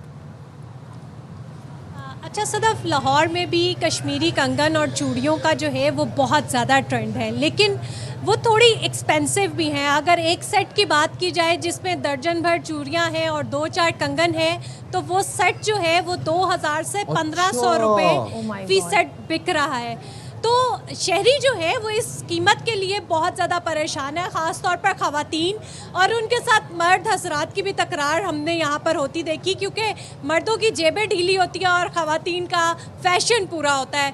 तो ज़ाहिरी बात है जब तक जेब ढीली नहीं होगी फ़ैशन पूरा होना नामुमकिन है। और अगर फ़ैशन की बात की जाए तो पिछले साल हमने देखा कि फर्शी शलवार का बहुत ट्रेंड था, लेकिन इस दफ़ा जो है वो मिला जुला रुझान जो है वो हमें नज़र आ रहा है। शहरी जो है वो काफ्तान भी ख़रीद रही हैं ख़वातीन, उसके साथ साथ बलून शलवार जो है उसका बहुत ज़्यादा ट्रेंड इस दफ़ा देखने में आया है, और उसके साथ फर्शी शलवार भी इस दफ़ा इन है। तो हर कोई जो है वो अपने हिसाब से फ़ैशन को लेकर आगे चल रहा है। किसी का ये नहीं है कि उसने एक जैसा जो है वो अपना ईद का जोड़ा बनाना है, तो हर किसी की यही जो है वो कोशिश है कि कलर्स वो बताएं। अच्छे से सिद्रा, अच्छा जोड़ा कौन से खरीद सके। कलर्स इस दफा ज्यादा ट्रेंडिंग है? लड़कों की बता दें, लड़कियों की बता दें। हाँ। अच्छा साहिब, कुछ लोगों के साथ ना इस दफ़ा हादसा भी हुआ है, क्योंकि लोगों की एक्सपेक्टेशन थी जब रमज़ान शुरू हुआ तो थोड़ी सर्दी बाकी थी, लेकिन मौसम ने एकदम करवट लिया लाहौर में, और तमाम जो चीज़ें थी वो पानी में बह गई। कुछ लोगों ने पहले से तैयारी करके रखी हुई थी, तो अब उन्हें दोबारा से शॉपिंग करना पड़ेगा। तो अभी लॉन जो है वो बहुत ज़्यादा ट्रेंडिंग में है, और उसके साथ ज़ाहिरी बात है धूप बहुत तेज़ है, गर्मी बहुत ज़्यादा है, तो लाइट पेस्टल कलर्स जो है वो ख़वातीन बहुत ज़्यादा प्रेफर करी है। और इसके साथ साथ चिकनकारी जो है वो बहुत ज़्यादा इस दफ़ा ट्रेंड में देखी जा रही है। ख़वातीन जो है वो चिकनकारी के भरे हुए सूट जो है वो बहुत ज़्यादा पसंद करी हैं, और उसके साथ साथ सेम सूट की शलवार और कमीज़ भी पसंद की जा रही है। इसी तरह मर्दों की साइड पे अगर बात की जाए तो मर्दों में भी कॉटन और लॉन के सूट ज़्यादा प्रेफर किए जा रहे हैं, क्योंकि मौसम एकदम से बदला है और गर्मी की शिद्दत में इजाफा हुआ है, तो सब एकदम जो है वो लॉन पे शिफ्ट हो गए हैं। तो हर किसी की कोशिश ये है कि वो ईद से पहले अपनी शॉपिंग को कंप्लीट करें, क्योंकि बहुत कम वक्त बाकी रह गया और शहरी जो है बिल्कुल कम शहरी जो है वो ईद की शॉपिंग में बहुत ज़्यादा मसरूफ दिखाई दे रहे हैं। और अगर गुज़िश्ता साल की बात की जाए तो रश जो है हमें मार्केटों में निस्बतन कम नजर आता था। लेकिन हम भी गौर कर रहे हैं कि मार्केट में उस तरह का हमें रश दिखाई नहीं दे रहा है। बट स्टिल आपने जो बात कही ना कि लोगों ने अर्ली शॉपिंग कर ली थी और सर्दी जैसे कपड़े वेलवेट टाइप कपड़े बना लिए थे, अब वो क्या करेंगे। तो हम ज़रा उस शहर का रुख करते हैं जहाँ पर हम समझते हैं कि जी अभी भी थोड़ी बहुत वेदर जो है अच्छा प्लेजेंट होगा, ठंडा होगा, यानी कि पेशावर का रुख करते हैं, नवाबशहर की तरफ। नवाबशहर ज़रा बताइएगा कि यहाँ भी लोगों के साथ ऐसे ही हादसा हो गया है कि शुरू में शॉपिंग कर ली, सर्दी थी, अब ज़रा गर्मी आ गई है तो सोच रहे हैं लॉन बना लें, कॉटन बना लें, क्या कैसी ख़रीदारी जा रही है वहाँ पर?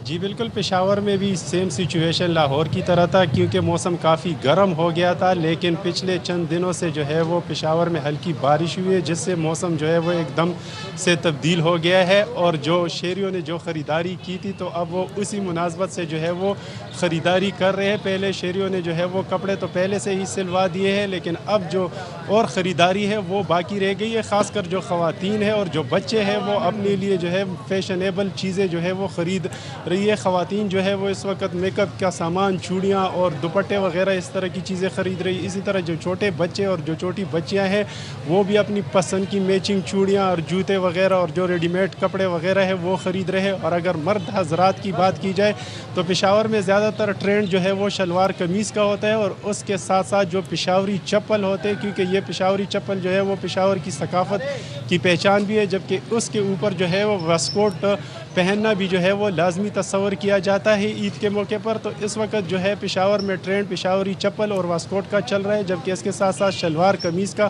खासा ट्रेंड चल रहा है। और जो हल्के रंग है जो गर्मियों में चल सकते हैं तो ज़्यादातर उन्हीं रंगों की ख़रीदारी जो है वो की जा रही है। और अगर बात बाज़ारों की जाए तो बाज़ारों में काफ़ी गहमा गहमी है, काफ़ी रश देखने में नज़र आ रहा है। लेकिन शहरी जो है वो महंगाई का रोना भी साथ में रो रहे हैं। शहरियों का यही कहना है कि पेट्रोल मसनूआत की कीमतों में इजाफे के बायस जो है वो हर चीज़ महंगी हो गई है। लेकिन शहरियों का ये भी कहना है कि ईद के लिए ख़रीदारी हर सूरत में करनी है, क्योंकि ईद जो है साल में एक दफ़ा आती है और वो हर सूरत में ईद के लिए अपनी शॉपिंग जो है वो मुकम्मल करेंगे। मर हजरात भी जो है वो अपनी जेबों का रोना रो रहे हैं, लेकिन बच्चे और ख़वातीन जो है वो उनको छोड़ नहीं रहे। तो यही वजह है कि पेशावर में छोटी ईद। यही तो मैं जानना चाहता हूँ, मिर्ज़ा अहमद अली से भी मुल्तान में इस वक्त मौजूद हैं।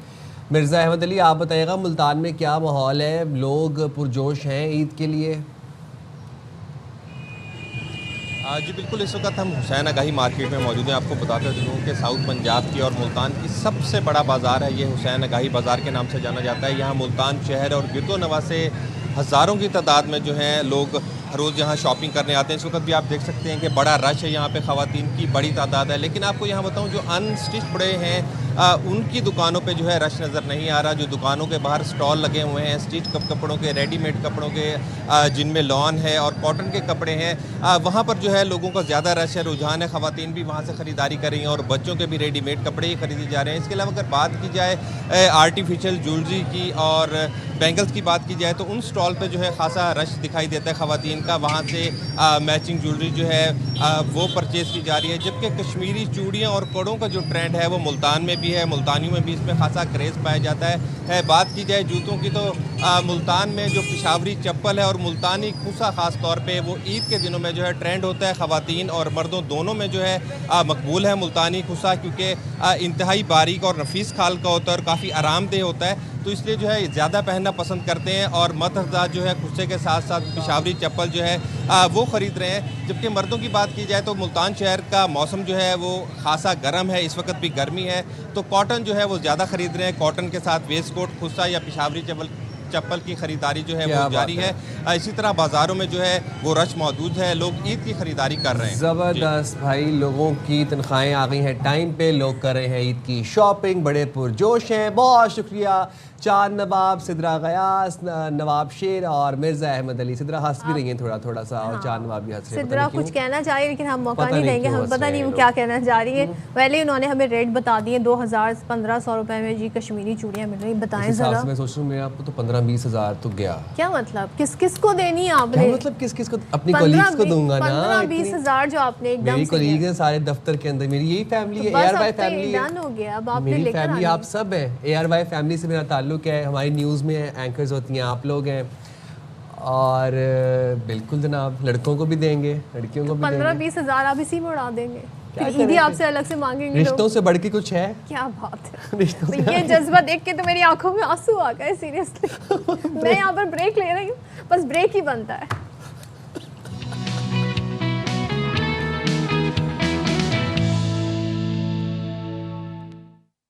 वेलकम बैक जनाब। अच्छा, मैंने ना बड़े रमज़ान के आगाज़ में ना टाइमली सदफ़ से एक चीज़ सीखी थी। खैर वो एक डाइट प्लान हम डिस्कस कर रहे थे, वो ये था कि अफ्तार में आप अफ्तार करें विद फ्रूट्स एंड ऑल, उसके बाद फिर आप नमाज वगैरह पढ़ें, फिर आप रात तक जो है डिनर तक आप कुछ चाय वगैरह पी लें, डिनर स्किप करें और फिर उसके बाद आप जो मील है प्रॉपर वो सहरी में लें, डायरेक्ट सहरी करें। इससे मुझे ये फ़ायदा हुआ कि हर रमज़ान मेरा वेट बहुत इंक्रीज़ हो जाता था, लेकिन अब ये है कि वो जो वेट मेरा रमज़ान से पहले था वो अब सस्टेन हुआ है, वो मेनटेन कर लिया मैंने, है ना। तो ये अच्छा मेंटेन हो जाता है मुझे, वैसे मुझे बड़ा हेल्पफुल रहा, तो मैंने सोचा क्यों ना आपके साथ शेयर कर दूं, नाज़रीन के साथ शेयर कर दूं। तो चले फिर, जब हम वेट के वाले से बात कर रहे हैं तो रमज़ान में लोगों को जी वेट का बड़ा इशू हो जाता है, ऊपर से गर्मियाँ चल रही हैं कराची में। कुछ लोगों का वेट बढ़ जाता है, कुछ का गिर जाता है।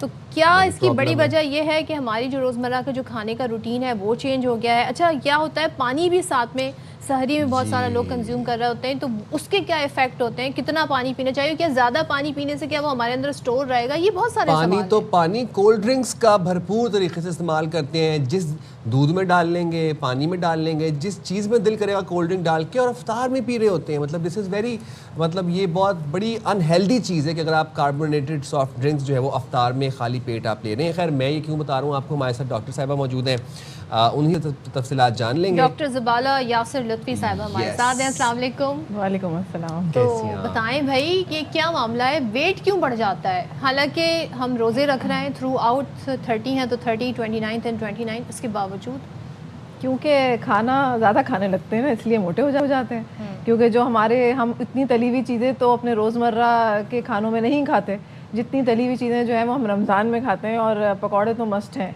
तो समोसे, पकौड़े, रोल, उसके बगैर तो हमारी अफ्तार होती ही नहीं है ना। तो इसका देखिए हल ये है कि मैं तो अपने क्लाइंट्स को ये बताती हूँ कि बड़ा मुश्किल हो जाता है जब आपकी टेबल पे बहुत सारे लवाजमात रखे हों और आपको मेंटली उस चीज़ पे कंट्रोल करना और वो करना, ये हम सब के लिए बहुत मुश्किल है।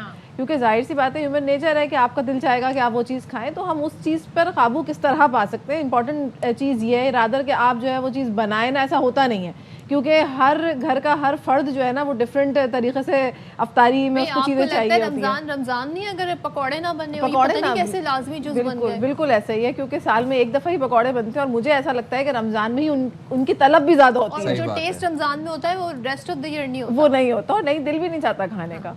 तो उसका तरीक़ाकार ये है कि अगर आप टेबल शेयर कर रहे हैं और आप बैठे हैं और जाहिर सी बात है एक नौ में एक चीज़ें बन रही हैं, अव्वल तो उन चीज़ों से परहेज़ ही किया जाए। लेकिन ये है कि चले हम उस हद तक नहीं कर सकते कि हम नहीं बना रहे चीज़ें, हमसे नहीं हो रहा है ये चीज़ मैनेज, तो हम कम से कम ये तो कर सकते हैं कि उसकी इंटेक जो है वो कम कर लें। उसका तरीका ये है कि आप जो है वो रोल समोसे भी कंज्यूम करें, कोई ऐसी बात नहीं है। रोल में क्या है, मैदे की एक बारीक सी पट्टी है और उसके अंदर जो है वो आप चिकन भरते हैं या सब्जियां भरते हैं। जो चिकन और सब्ज़ी आप भर रहे हैं उसको कम ऑयल के अंदर तलें, जो आप फ्राई करते हैं हल्का हल्का, और जो रोल और समोसे आप बना रहे हैं वो आप उसको बेक कर लें, रादर देन कि आप उसको जो है ना कि फ्राई कर रहे हैं, डीप फ्राई कर रहे हैं, तो आप उसको बेक कर लें। अक्सर लोग तो अक्सर मार्केट से ले आते हैं ना, वो नुकसानदेह होता है। वो चीज़ तो खैर बहुत ज़्यादा ही नुकसानदेह है ना, क्योंकि उसके अंदर तो फिर वो जिस ऑयल में वो फ्राई हो रहे हैं बार बार उसी ऑयल के अंदर, तो वो तो वैसे भी कार्सिनोजेनिक है आपके लिए। तो ट्रांस फैट पे तो वैसे ही इतना काम हो रहा है कि ट्रांस फैट जो है वो कम से कम होने चाहिए। तो आप जो है वो उसको बेक कर लें अपने घर में। अच्छा, लोग कहते हैं कि भाई हमारे घर में एयर फ्रायर है, हम उसको इस्तेमाल कर लेते हैं। फिर सवाल ये आता है कि एयर फ्रायर जो बिजली भी तो कितनी कंज्यूम करता है। तो आप एयर फ्रायर नहीं है आपके घर में तो आप उसको बेक करें। मैं तो अपने घर में यही करती हूँ, अगर मुझे खाना होता है स्पेशली तो मैं बेक करती हूँ चीज़ों को। पकौड़ा भी अगर मुझे खाना है तो मैं पकौड़ा भी रख देती हूँ। पकौड़ा कैसे बेक हो रहा है? तो बैटर गिरने नहीं लगेगा? नहीं, बिल्कुल भी नहीं। आपने उसको लिया, जिस तरीके से आप कढ़ाई में डालते हैं इसी तरीके से आप अपने तवे पे डाल दें और उसके बाद उसको ढक दें, और ढकने के बाद आप उस पर बस 1 चमचा ऑयल डालें, सब चीज़ों पे एक साथ रख दें। जैसे रोल भी रखा, समोसा भी रखा, पकौड़ा भी रखा, बहुत दिल चाह रहा है, नहीं क्रेविंग रुक रही कि नहीं मुझे खाना है, तो आपने वो रखा और उसके बाद आप उसको ढक दें। वो ऐसा ज़बरदस्त पक जाता है कि वो आपको खुद ही उसकी आहिस्ता आहिस्ता आदत हो जाती है। अच्छा, अब ये देखें, आपके पिछले 4, 5, 6 रोज़ों से ना गर्मी आ गई है कराची में एकदम से, और अब मुझे लग रहा है कि ईद तक गर्मी ही रहेगी, मतलब आगे के जो रोज़े हैं वो हमारे गर्मियों में गुजरेंगे। तो अब इस दौरान, रोज़े के दौरान मुनासिब पानी की क्या अहमियत है और कितना पानी मुनासिब पानी है? देखें, एक तो चीज़ ये कि हमारी बॉडी की ना एक रिक्वायरमेंट है कि आपने 1-2 घंटे में बस आप 2 गिलास पानी पीते हैं, ठीक है। ये नहीं कि आप उस पर 3-3, 4-4 गिलास पानी पी रहे हैं, तो वो आपके लिए कोई फ़ायदेमंद नहीं है।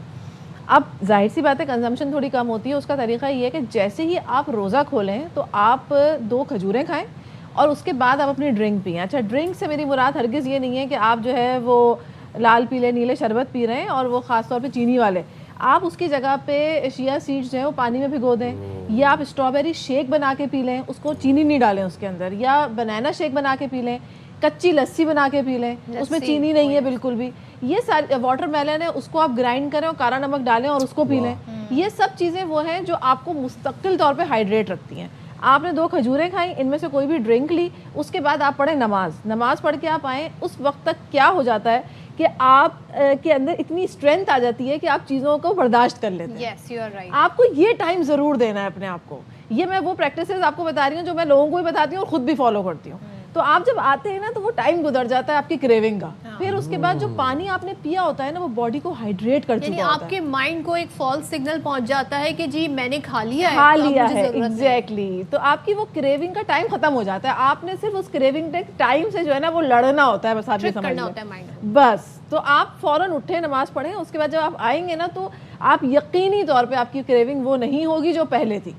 और उसके बाद आप अपना फ्रूट चाट लेके बैठें, फ्रूट चाट लें, आप उसमें चीनी मत डालें, अपना फ्रूट चाट अलग कर लें। और उसके बाद आपने छोले लेने, आपने 4-5 चमचे छोले लिए, आपने दही फुल्कियाँ ली, एक दही फुल्की ली, आपने वो डाली और अपना खा लिया। ये आपका इफ्तार है। आई लाइक दिस ना, अपना फ्रूट चाट अलग कर ले, क्योंकि घर वाले जरूर चीनी डालते हैं। बिल्कुल, मैं तो अपना अलग करके रखती हूँ। तो ये फ्रूट चाट बना किसके घर में है पूरे रमजान? मुझे बताएं, जितने महंगे फल थे, 400 का सेब, 250-300 रुपए के केले, आप सोचें केले जो कि मतलब दर्जन आपको 80-90 रुपए के मिलते थे, तो मतलब इतनी महंगाई हो गई, तो फ्रूट चाट तो किसी ने खाया ही नहीं है। अच्छा, उसकी एक ट्रिक है, उसकी ट्रिक है, उसमें इतनी कुटी मिर्चें डाल दें कि खाने वाले थोड़ा थोड़ा खाएं, बच जाए।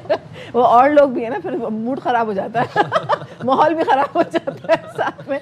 लेकिन तरीका यही है कि आप जो है वो उसके अंदर चीनी ना डालें, क्योंकि लोगों का सवाल असल में पता है क्या होता है ये है कि हम कह तो ये देते हैं कि आप कम खाएं, लेकिन लोगों का सवाल ये होता है कि अगर हमारे घर में रोज़ जो है वो छोले बन रहे हैं, रोज़ हमारे घर में दही फुल्की बन रही है, रोज़ हमारे घर में चाट बन रहा है, तो हम क्या करें? तो आप कुछ नहीं करें, आप वही चीज़ें कंज्यूम करें, लेकिन आपने उनको किस तरीके से इस्तेमाल करना है, ये तरीका जो है वो बड़ा इंपॉर्टेंट है। उससे आपका पेट भी भर जाता है और खाना भी खाएं लाजमी अपना। और सैरी में सैरी कैसे करनी चाहिए? अभी तो हम सिर्फ अफ्तार पे आए, अब हम खाने पे आते हैं। अच्छा, फिर उसके क्योंकि लोग खाना आपको लगता है इम्पोर्टेंट है कि स्किप कर देना चाहिए? नहीं, जब आपने अफ्तार थोड़ी करी है तो आप अपना खाना खाएं, लेकिन खाने का तरीका क्या है? आप जो है वो पेट भर भर के चावल और रोटियां नहीं कंज्यूम करें। एक बात मैं हमेशा कहती हूँ, 62 ग्राम की रोटी आपको कुछ नहीं कहती, ठीक है, ना आपको मोटा करती है ना कुछ कहती है। 62 ग्राम्स की रोटी वो आपको कुछ भी नहीं कहेगी। आप वो रोटी कंज्यूम करें, अपना आपने चिकन लिया, अपना बीफ लिया, जो कुछ भी एक्सपायर्ड आपके घर में सालन है वो आप खा सकते हैं और सैलेड के साथ खाएं, और उसके बाद आपको ना कोई भारीपन फील होगा, ना आपको कोई खट्टी डगाने लगेगी जो नॉर्मली होती है। एक रोटी बस। और उसके बाद फिर आपके पास एक अच्छा खासा टाइम होता है। तरावी से पहले अगर खाना खा लेंगे तो ज़्यादा अच्छा है, क्योंकि तरावी एक एक्सरसाइज है, तो वो आपका डाइजेस्ट हो जाता है। फिर आप अपना सहरी पे आएँ। अब सहरी में खजला, फेनी, ये सब चीज़ें अवॉइड करें। हाँ, बहुत क्रेविंग हो रही है और सामने रखा हुआ है तो 1 चमचा खा लें, कोई बात नहीं है, लेकिन ये है कि उसके साथ फिर आप अपनी सहरी भरपूर करें। वही रोटी अपनी लें 62 ग्राम की। आप यकीन माने कोई वेट नहीं बढ़ता आपका, आप अपना वेट बल्कि उल्टा रिड्यूस ही करते हैं, क्योंकि बॉडी को भी तो एनर्जी की ज़रूरत है ना, और वो जब एनर्जी नहीं होती तो फैट भी डिक्रीज़ नहीं होता, वो फैट भी अपनी जगह बैठा रहता है। फिर तो अगर हम बहुत ज़्यादा एहतियात करें तो हम तो फिर बहुत सूखे हो जाएं, हम नहीं हो पाते। सहरी में कितनी रोटी खाएं? 62 ग्राम्स की एक रोटी, उसके साथ अच्छा गोश्त खाएं अगर आप जो है वो कर सकते हैं, वरना फिर आप दाल खाएं या बीन्स खा लें या छोले खा लें, अंडा खा लें। अंडे से बेहतरीन ग़िज़ा कोई नहीं है। मैं कहती हूँ अंडे के अंदर एक पूरी ज़िंदगी है, तो अंडे के अंदर कोई ऐसा न्यूट्रिएंट नहीं है जो मौजूद ना। तो अंडा तो हर किसी को अपनी लाइफ में ना ज़रूर रोज़ाना डेली इनटेक होनी चाहिए अंडे की, चाहे कोलेस्ट्रॉल है, चाहे ब्लड प्रेशर है, कुछ भी है। और कौन से अंडे, जो ब्रायलर मुर्गी के अंडे हाँ, होते हैं? ये नॉर्मल अंडे वाले, एक देसी भी तो आते हैं, ब्राउन वाले, देसी भी आते हैं, ये नॉर्मल अंडे, आप नॉर्मल अंडे खा लें। एक जैसे होते हैं दोनों? नहीं, थोड़ा सा कम व बेश थोड़ा सा डिफरेंस होता है, लेकिन ये है कि बच्चे की पैदावार उसमें से भी हो रही है और इसमें से भी हो रही है। बस थोड़ा सा न्यूट्रिएंट्स के चेंजेस आते हैं देसी मुर्गी में भी, जिस तरह से लस्सी भी ले सकते हैं ना, लस्सी भी ले सकते हैं, बिल्कुल। आप कच्ची लस्सी भी कंज्यूम करें, आप चीज़ का एक स्लाइस भी ले लें अपने खाने के अंदर। सिर्फ आपने किस चीज़ से, मीठा, तेल बहुत ज़्यादा एक्सेसिव और कार्बोहाइड्रेट एक्सेसिव, वरना जो है वो आप नॉर्मल उसको कंज्यूम करें। एक रोटी से आपका कोई भी प्रॉब्लम नहीं होगा। बिल्कुल सही कहा आपने। तो ये तो बड़ी ज़बरदस्त बात होगी। अब ये जो रूटीन है, ये हम रमज़ान के बाद ईद पर तबाही भर देंगे, फिर तो हम बैक टू द नॉर्मल समझेंगे कि जी अब बस हमें खाना पीना, इसको कैसे हम आगे कंटिन्यू कर सकते हैं? देखें, जब रमज़ान ख़त्म होता है और उसके बाद ईद का मौका शुरू होता है, तो पहले दिन तो आप अपने आप को ट्रीट देना चाहिए। अब अगर आपने पूरा 30 दिन गुजारे हैं तो आप पहले दिन ट्रीट दें। मैं तो देती हूँ, मेरे क्लाइंट्स कहते हैं आप क्या कह रही हैं? मैंने कहा मैं इसलिए कह रही हूँ क्योंकि ये आपका माइंड गेम है ना। आप साइकोलॉजिकली इतने ऐसे ना हो जाएं कि आपको फिर खाना आपके सामने आए ना तो आप टूट पड़े उसके ऊपर। पहला दिन आप ट्रीट दें अपने आप को, उसके बाद दूसरे तीसरे दिन अपने पोर्शन साइज को कंट्रोल करें कि आपने अपने पोर्शन को कैसे कंट्रोल करना है। पहले दिन जब आप ट्रीट दे लेते हैं ना, वो क्रेविंग पूरी हो चुकी होती है। अपने आप को ऐसा ना रखें कि आपकी बार बार ना दिल चाह रहा हो खाने का, एक दफ़ा उस दिल को पूरा कर लें। तो पहले दिन आप एंजॉय करें, उसके बाद आप दूसरा और तीसरा दिन जो है ना वो अपने पोर्शंस को कंट्रोल करें। खाएं आप तब भी कोई बात नहीं, 2 दिन और गुजार लेंगे, चौथे दिन से दोबारा अपने रूटीन पे आ जाएंगे। बिल्कुल। और कैफ़ीन पर जो हमने कंट्रोल रखा होता है, हमें थोड़ा इसको भी आगे कंटिन्यू रखना चाहिए। हम अभी पहले हमें लगता है जी चाय के बगैर सुबह नहीं हो सकती, लेकिन हो रही होती है अब। बिल्कुल होती है, बिल्कुल होती है। तो ये भी हमें नहीं, लेकिन इस पे एक बड़ा, मैं अभी पिछले दिनों किसी से ही डिस्कस कर रही थी कि मुझे खुद चाय का बहुत ज़्यादा वो नशा है कि मुझे चाय 2 दफ़ा चाहिए होती है, लेकिन चाहिए होती है। आज भी मैंने सहरी में चाय नहीं पी, लेकिन कुछ भी नहीं हुआ। पता नहीं, शायद वो रमज़ान की कोई बरकत है जिसकी वजह से ये होता है, वरना तो हम लोग ऐसे हो जाते हैं चाय के लिए। रमज़ान की बरकत ऐसी कि आपकी बहुत सी एडिक्शंस जो है ना वो आपको कंट्रोल हो जाती हैं, और ये बड़ा परफेक्ट टाइम होता है अपनी एडिक्शंस को कंट्रोल करने का। अगर आप इसमें कंट्रोल कर लेते हैं तो फिर आप जो है वो रमज़ान के बाद भी बहुत अच्छे तरीके से हैव टू बी माइंडफुल कि हमने जी सोचना है। थैंक यू डॉक्टर ज़बाला, बहुत शुक्रिया। देखिए जी, ऐसी डॉक्टर होनी चाहिए कि ईद के दिन आप खाएं, जी भर के खाएं, आहिस्ता आहिस्ता पोर्शन कंट्रोल करें अपना। अच्छा जी, हमारे पास एक रेसिपी है आपके लिए, और सिंस हम लोगों ने आज पिंक पहना हुआ है तो हम आज आपको बनाना सिखाएंगे रूह अफ़ज़ा सैंडविच। आज की हमारी रेसिपी है रूह अफ़ज़ा सैंडविचेस। सबसे पहले हम ब्रेड के स्लाइसेस को सर्कल शेप में कट कर लेंगे। सैंडविच देखिए। अच्छा जी, हम बात करते हैं साइम, हमारा मुआलिक मुस्लिम मुआलिक की उन कंट्रीज़ में होता है जहाँ पर मसाजिद बड़ी तादाद में, बड़ी खूबसूरत मसाजिद हैं, और लोग दुनिया भर में जाते हैं। खासतौर पर टर्की की जो आया सोफिया मस्जिद है उसको देखने के लिए जाते हैं। भाई आप हमारी देख लें ना, आप हमारी बादशाह मस्जिद देख लें, आप फैसल मॉस्क देख लें। खूबसूरत फैसल मस्जिद में आप कभी अफ्तारी के टाइम जाएं और वहाँ पर अफ्तारी क्या रूह परवर मनाजिर होते हैं। वहाँ पे अगर आप मगरिब की नमाज़ पढ़ें तो हसीन मनाजिर होते हैं। तो इसी तरह ही कराची में मेमन मस्जिद है, और फिर हम ठट्ठा चलते हैं तो वहाँ पर भी हम बहुत खूबसूरत मस्जिदें देखते हैं। जलालपुर भटिया के नवाही गाँव वजुआ में तामीर होने वाली खूबसूरत मस्जिद की दीवारों पर शीशे से कुरानी आयात कुंदा की गई हैं, दरवाज़ों पर खूबसूरत नक्श निगारी की गई है। तो ज़रा वो मस्जिद हमें दिखा रहे हैं मोहम्मद मुनीर तबस्सुम। जलालपुर भटिया के इलाका विजवा में तुर्की की आया सूफिया मस्जिद की तर्ज पर दिलकश मस्जिद फातिमातुज़ ज़हरा तामीर की गई। 2 एकड़ रकबा पर मस्जिद की तामीर 5 साल की मुद्दत में मुकम्मल हुई।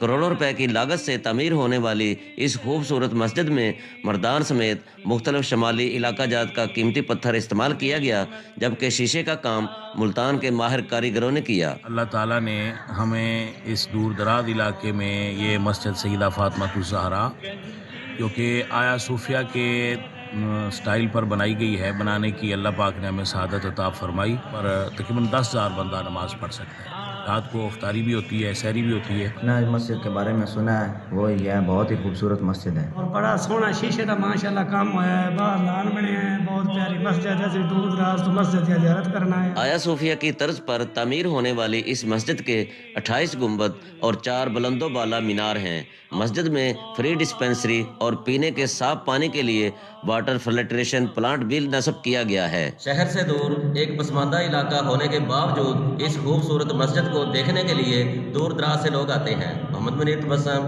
ARY news, Jalalpur बटियां।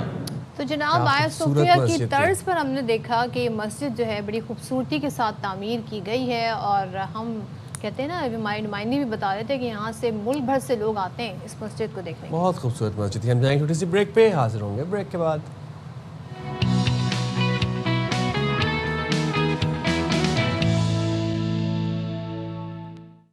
Back once again और आपको इस वक्त एक इम्पॉर्टेंट अपडेट दे देते हैं। सीनियर वजीर सिंध शर्जील मेमन ने ईद उल फितर के मौके पर जायद किरायों के खिलाफ पुलिस, इंतजामिया, NHA और दीगर हुकाम को कार्रवाई की हिदायत कर दी है।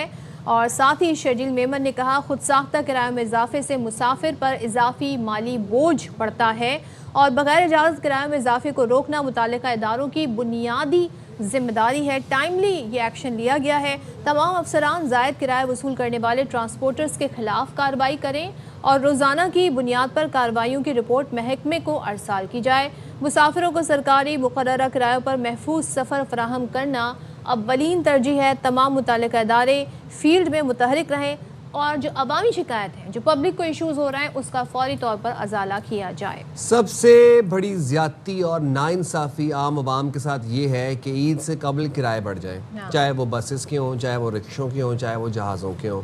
वो बेचारे परदेसी जिन्होंने दूसरे शहरों से अपने शहर वापस जाना है अपने अजीज़ व अकारब के साथ ईद मनाने के लिए, उनका क्या कसूर है? वो अब कैसे जाएंगे?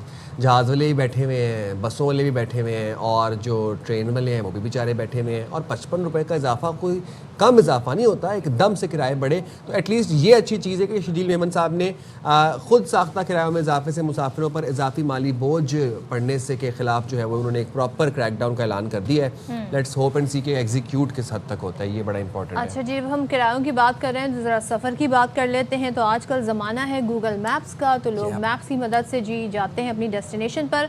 अब आपका सफ़र मज़ीद आसान हो जाएगा क्योंकि गूगल मैप ने 3D फीचर मुतारिफ करा दिया है। इसकी आप मंजर भी इस वक्त देख सकते हैं। गूगल मैप्स के AI से लेस फीचर से रास्तों की बेहतर शनाख्त होगी, रुकावटों की निशानदही में मदद मिलेगी और ड्राइवर्स को 3D इमेजेस से रास्ते समझने में भी साइम आसानी। इन ईजी वर्ड्स, अगर आपको किसी पुल पे चढ़ना है तो आप 3D के ज़रिए आपको वो क्लियरली पता चल जाएगा कि पुल आप कहाँ पे आ रहा है। पहले आप कंफ्यूज हो जाते थे ना कि आपने पुल अगर राइट पे है तो आपने एक्सट्रीम राइट होना है, मिड में होना है या लेफ्ट में होना है। वो कंफ्यूजन अब आप लोगों की खत्म हो जाएगी। राउंड अबाउट एग्जिट, ओह वो बहुत एक अपहीवल टास्क होता था फाइंड करना कि राउंड अबाउट से एग्जिट कौन सा वाला आपने पकड़ना है। इंटरचेंजेस और फ्लाईओवर्स और ये ब्रिजेस, तो ये वाला अब 3D के आने के बाद ये वाले मसाइल जो है वो खत्म हो जाएंगे। Also you can talk to Google Maps now. इसका जो ऑप्शन है वो है आस्क मैप।